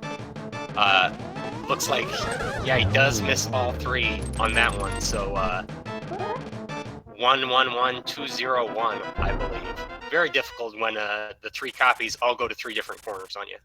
Yeah, that you can get some really, really annoying setups for that fight, but makes it through just fine, and he'll have plenty of time to spare as he enters the Ganon fight at approximately the 1 hour 42 minute mark.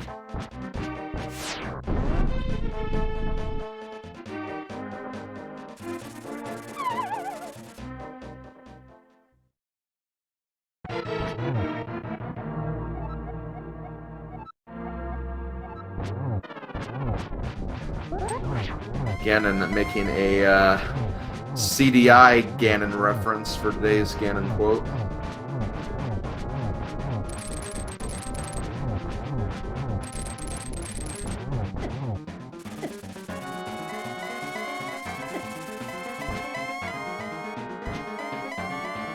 And JTB getting the 1 cycle with Tempered Sword on Ganon Phase 2.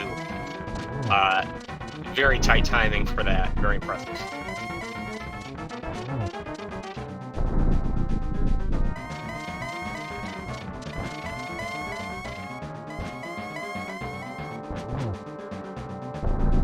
And with Silvers here as Phase 3 comes to an end, I can only imagine that he'll elect not to worry about Torch Glitch in favor of setting up some doubles. Or not. Still get some doubles anyway. Yeah, if you can get it in, get the doubles, why not?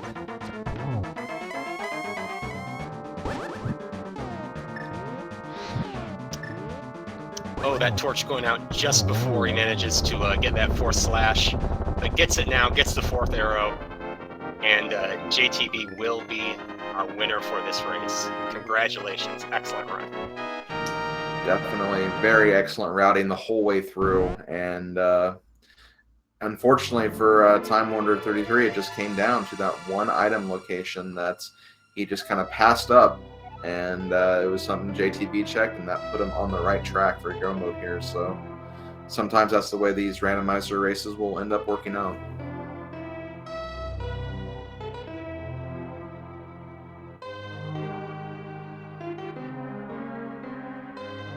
And despite the early slow start, I think I'm willing to be this seat's friend. Yeah, really, it was a very long-winded start to get to Agahnim 1, but once you got past that, the items were laid out in a very linear fashion, so it was very easy to grab them and very easy to get on your way. So definitely looked like a fun one to play. We'll have to see how JTB felt about it if we can get him in for an interview.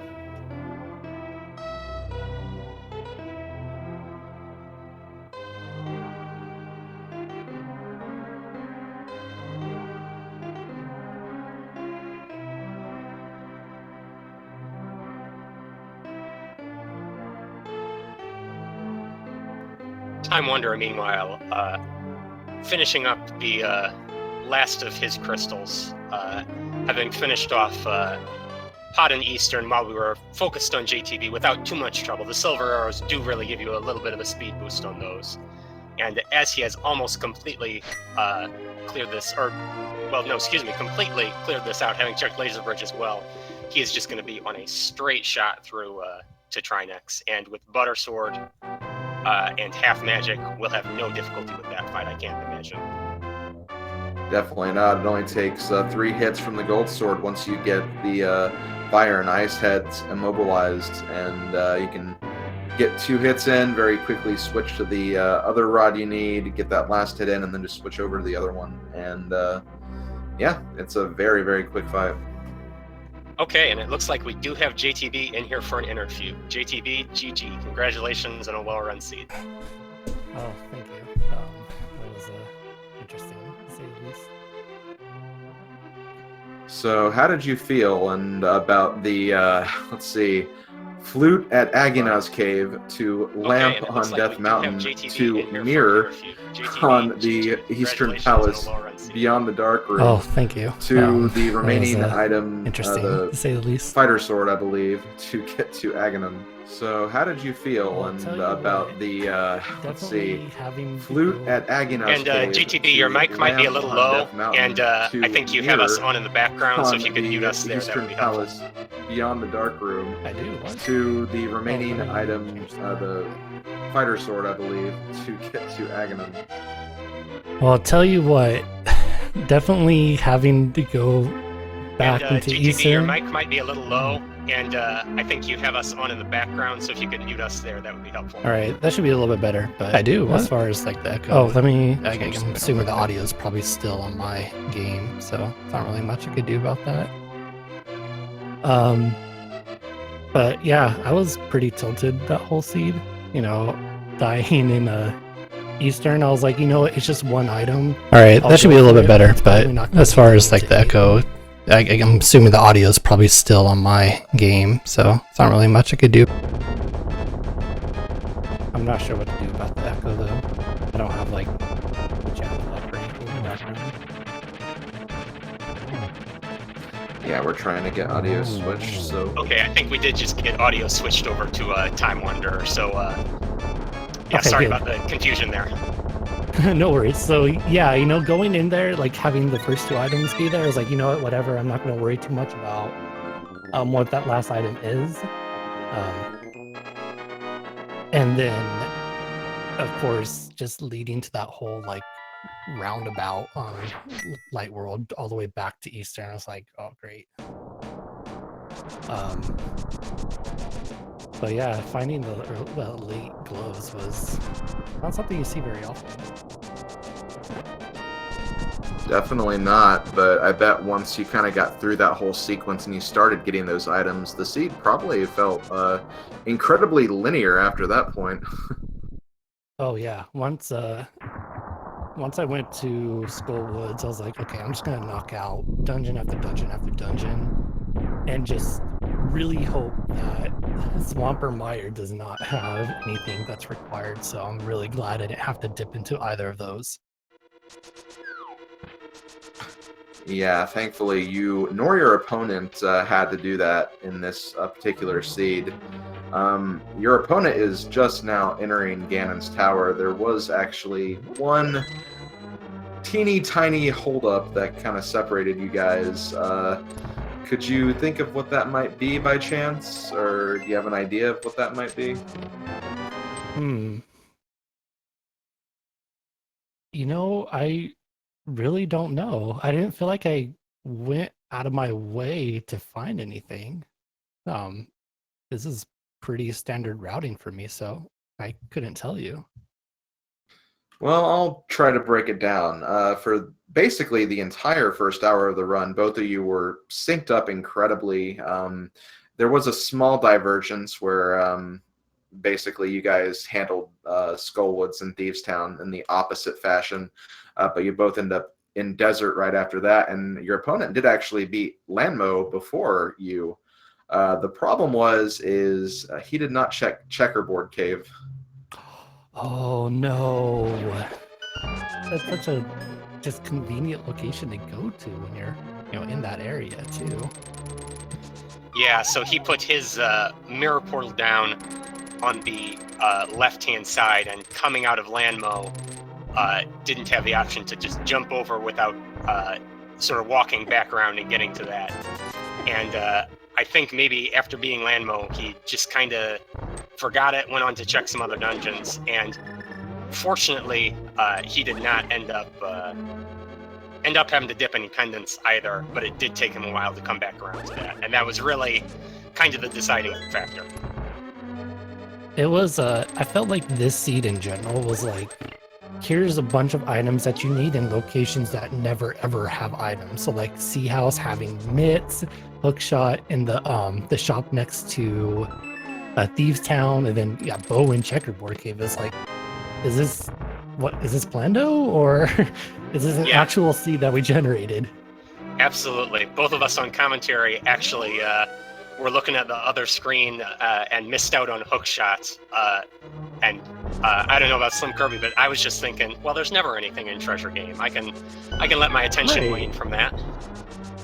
And sure enough, Hookshot was there. So yeah, very, very crazy, interesting seed here for sure.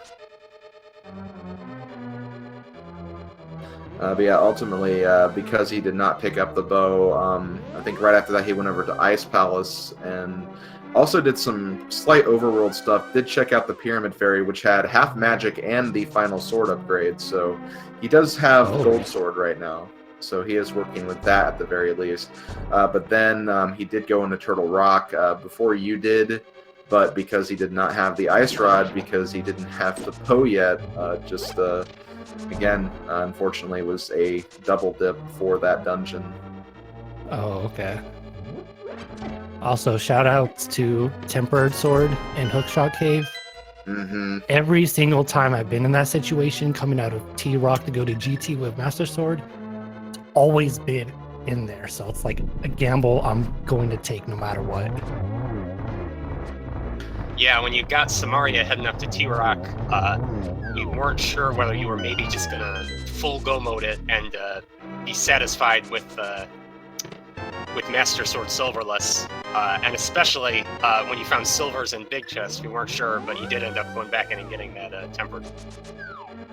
Yeah, sure, I could have go moded it, but yeah, in that kind of situation where it's a really fast check, just to see if you're going to get that tempered or silvers, it's definitely worth the investment. Yeah, absolutely. I think it's a good choice in general, and definitely turned out to be a good choice this time. Yeah, especially with Turtle Rock, since Go Mode Turtle Rock, not much different from just going through normally without in Go Mode, so it's always good to kind of get those other locations checked. Right.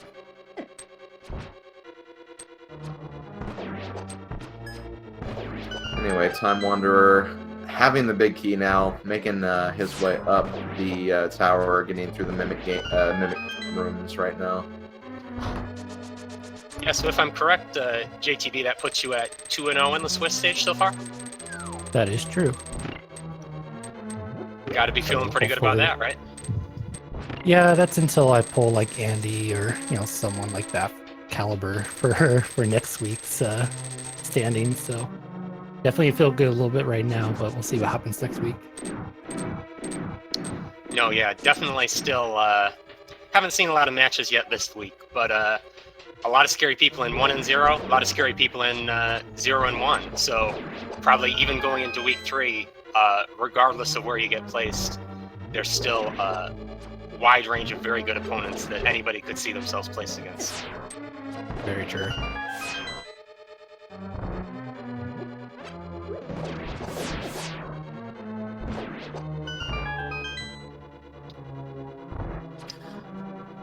Anyway, so yeah, as TimeWanderer finishes up the gauntlet here, any last thoughts on that seed, the tournament in general, life, anything else from you, JTB? Well, life's pretty good, definitely give it that. But, you know, shout outs to everyone putting on the tournament. You know, I see it from both sides, a volunteer and a runner, so I know just how much work is being put in. So definitely thanks to you two for commentating, and looks like Yoko is doing the tracking too. So thanks to him for you know, taking some time out of your day to do this. It's definitely appreciated.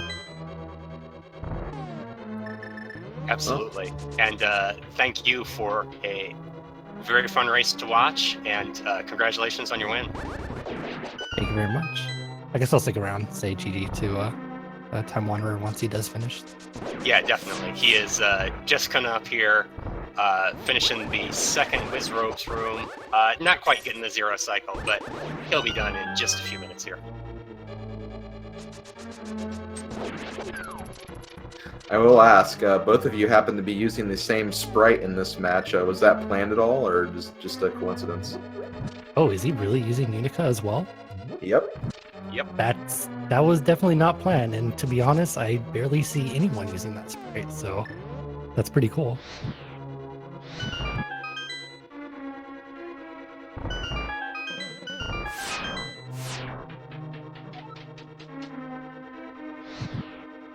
Looks like TimeWanderer took a brief second before going up the stairs in that previous room just to make sure that he doesn't activate the GT sprite despawn glitch.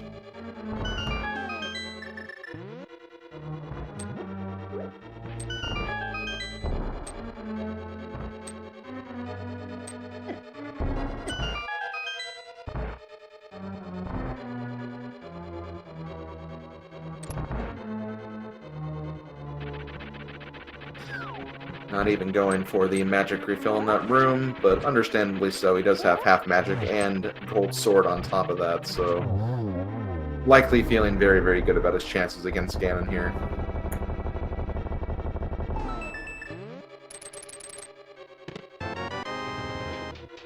And we do see a unnecessary, perhaps, check of the final chest from him, getting those bombs. And, you know, now at least we know.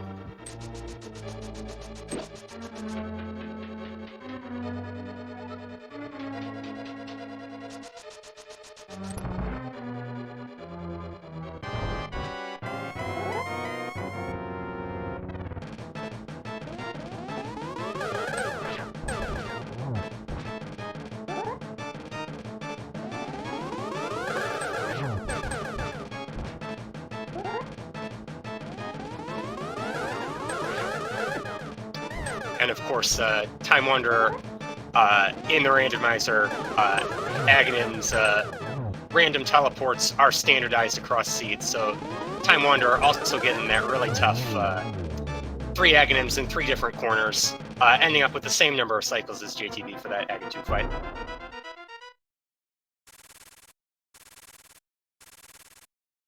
So it is looking like there is a possibility TimeWanderer could finish this just below the sub 2 hour mark. And again, considering that really, really long sequence of events at the very beginning of the seed, very, very well good time, especially for being an Agassi.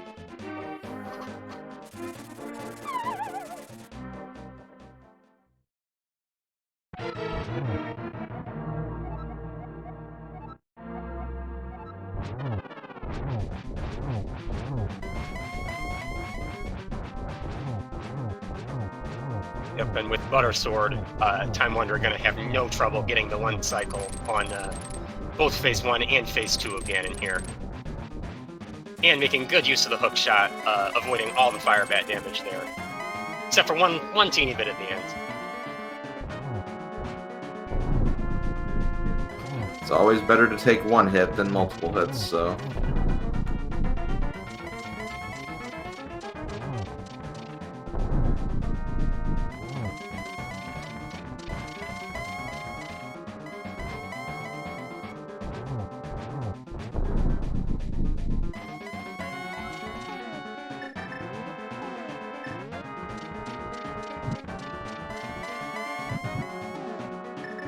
Yep, and TimeWanderer electing to get that Torch Blitz unfortunately misses the slash on Ganon to get that first double.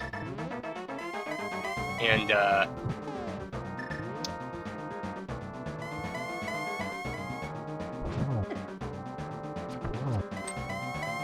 lighting it again, getting this second arrow. Third arrow, and we'll have to relight that just one more time, freezing Ganon in the middle of the room for a perfectly cinematic fourth arrow, standing on top of Ganon's exploding corpse. And oh no! Ooh, got a little too hasty right there. After finishing, Ganon walks off the platform. I feel somewhat bad for kind of cursing and jinxing that myself, but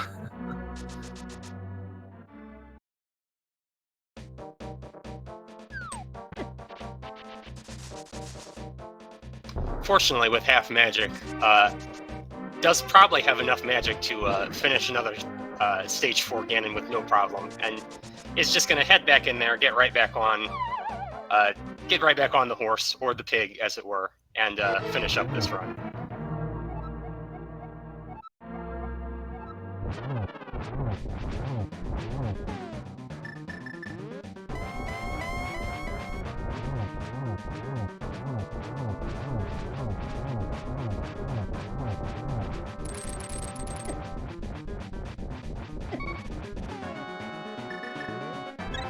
at the very least, we can say that Ganon was taken down before the 2-hour mark, so it still happened. It wasn't official, but...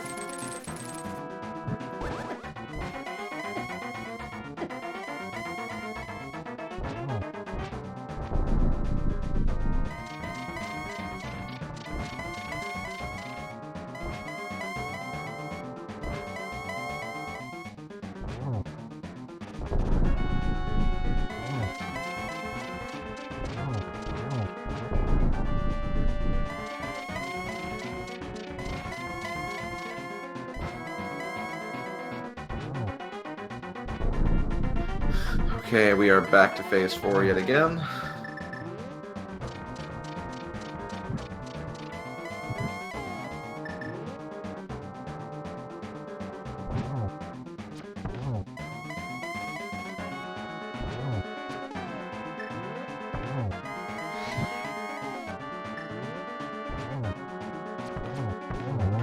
Nice double to finish double in the end, and avoiding that second fall as they slash near the edge to finish off Ganon here. And this time, I imagine they will be extra careful pressing up as these stairs appear to finish off their run with a time of about 2 hours, 2 minutes, and 20 seconds, give or take. Time Wanderer, congratulations. Great race to watch. And we will try to pull them in here for an interview as well.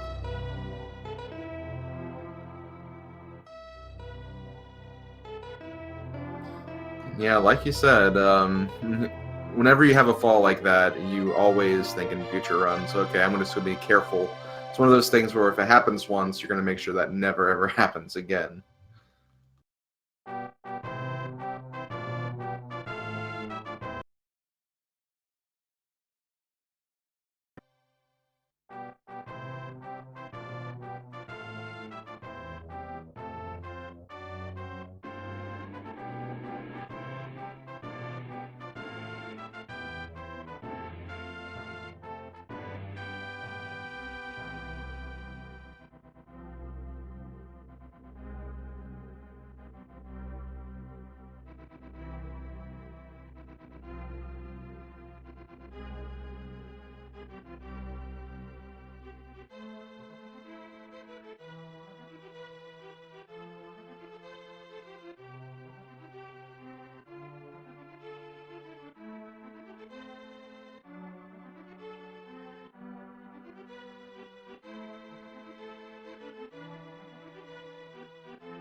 Okay, and we do have Time Wanderer planning on jumping on in here for an interview, so we'll get him in here in just a second. Mm-hmm.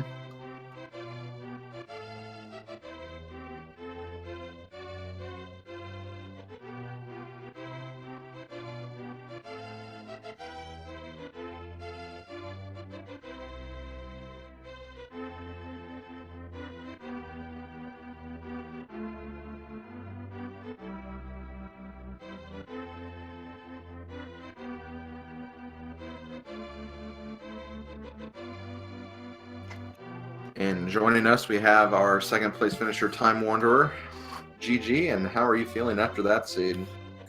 I feel dumb for walking off after Ganon.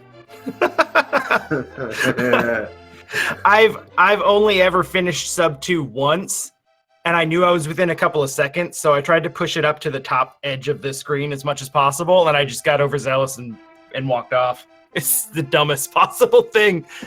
That was a good run for me, though. I was happy with it. Yeah, it's got to happen to everybody at least once in their rando career. And our take on it, as you made it, was Ganon did get killed before 2 hours has passed, so you do at least have that going for you. I'll take it.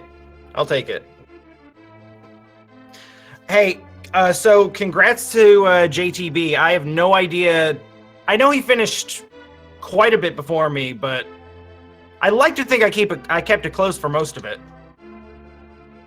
Yeah, I would definitely say that. Honestly, you guys were neck and neck pretty much since the beginning, all the way to after Desert Palace. Can you think of what might have been the thing that kind of changed things up a little bit? Checkerboard Cave. Yeah. I got back to Checkerboard Cave and I saw the bow and there was like, crap, I lost. I knew right at that moment. I was like, that's gonna be the one. That's gonna be the one thing that I decided not to check. That's gonna bite me. Yep, having silvers for Pot and Eastern made those just that teeny bit faster, but having to dip back into Turtle Rock was the separating factor, and the bow ultimately led to that. Yeah, but I mean, I've only been running this game. This is the first game I've ever decided to actually try speedrunning, and I've only been doing it since January. So this is a learning experience for me, and if it helps me get better, then it's a good experience for me. Well, hey, for not being a part of this for so long, I have to say that was a really, really well done on your part. And one thing I would like to point out and kind of get into my next question is about that whole sequence of the beginning events, going from Agahna's Cave for the flute to the lamp on Death Mountain to the mirror in the Dark Room of Eastern to back to Death Mountain for the cape and fighter's sword just to get to Agahnim. Would you say that kind of following the kind of the logic and not doing like any sequence breaks actually kind of helped you there? Because honestly, I think it kind of did a little bit. I mean, to an extent, yeah. Like I tend to get confused when I have too many options, and this was a situation where like if I had more things I could have done, I probably wouldn't have dipped into Hera, and that would ultimately have set me back. But like ultimately, I was thinking about the logic, and I was like, okay, what does the game think that I can do right now? And I pretty much just was led to the right places by process of elimination. Yeah, for sure. And like again, like that was just such a strange like sequence of events just to even get the seed started. Like seriously, I don't think I've ever seen, and that's saying a lot because I've seen and done a lot of these randomizer races. I've never seen like a sequence quite like that before. Yeah, it seemed like there was like 3 or 4 times in a row that I was going to. I'm racking my brain. I'm like, I think this is the last possible place I can go. Mm-hmm. And then it had one thing that would let me get to something else. And then I'd get to the end of that rope and I'd be like, I think there's only one thing left here. And I would get something else that would give me like one more option. It seemed like that happened like 3 or 4 times in a row until I finished Hera with the fighter sword and the cape, and I was like, okay, I guess it's an ag seed.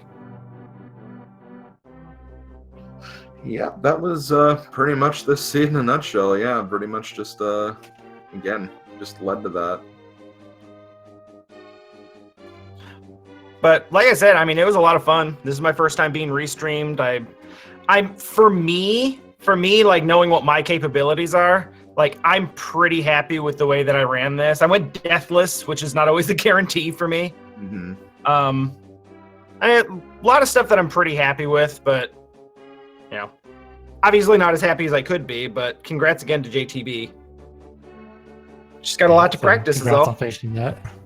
Yeah. Yeah, very well done to like you and your opponent as well. Very entertaining race. It was a lot of fun to watch and commentate. And yeah, definitely best of luck to both of you for your upcoming rounds. I think that both of you will be forced to be reckoned with, especially considering just how huge the pool is of people that are in this tournament. So definitely good job. Absolutely. Great run from both of you. Thank you. Thanks very much. So with that, I think we are probably going to go ahead and wrap this up. Do not worry, though, if you enjoyed what you watched today, there is plenty on the table today. Another race just started on Speed Gaming 3 a couple of minutes ago. If you want to go watch that, go ahead. We have 2 more races starting at 4 p.m. on Speed Gaming 2 and on this channel, Speed Gaming 4. So if you want to stick around, watch those as well. And we have plenty of Randomizer to go for the next several weeks and months. So yeah, plenty of Randomizer if you enjoyed what you saw, and definitely come back and join us again for more races on the horizon. Absolutely. And just want to once more thank all of the people who have worked to make this possible. Both the runners, of course, JTB and TimeWanderer33. Yoko, taking care of the tracking for us, did a great job. Slim Kirby, thank you very much for jumping in and doing the lead on commentary here. Really appreciate that. And I've been Estragon0, and we have greatly appreciated being able to bring this race to you, and hope you watch another one in the near future. Yeah, definitely. Thank you, Estragon0, for being my co-com partner for this match. And yeah, thanks to the tracking, the Restream crew, everyone behind the scenes to make this possible. And if you want to see more Randomizer in the future, don't forget to follow the Speed Gaming channels 1 through 6, as well as the ALTTPR channels, ALTTP Randomizer channels 1 through 4.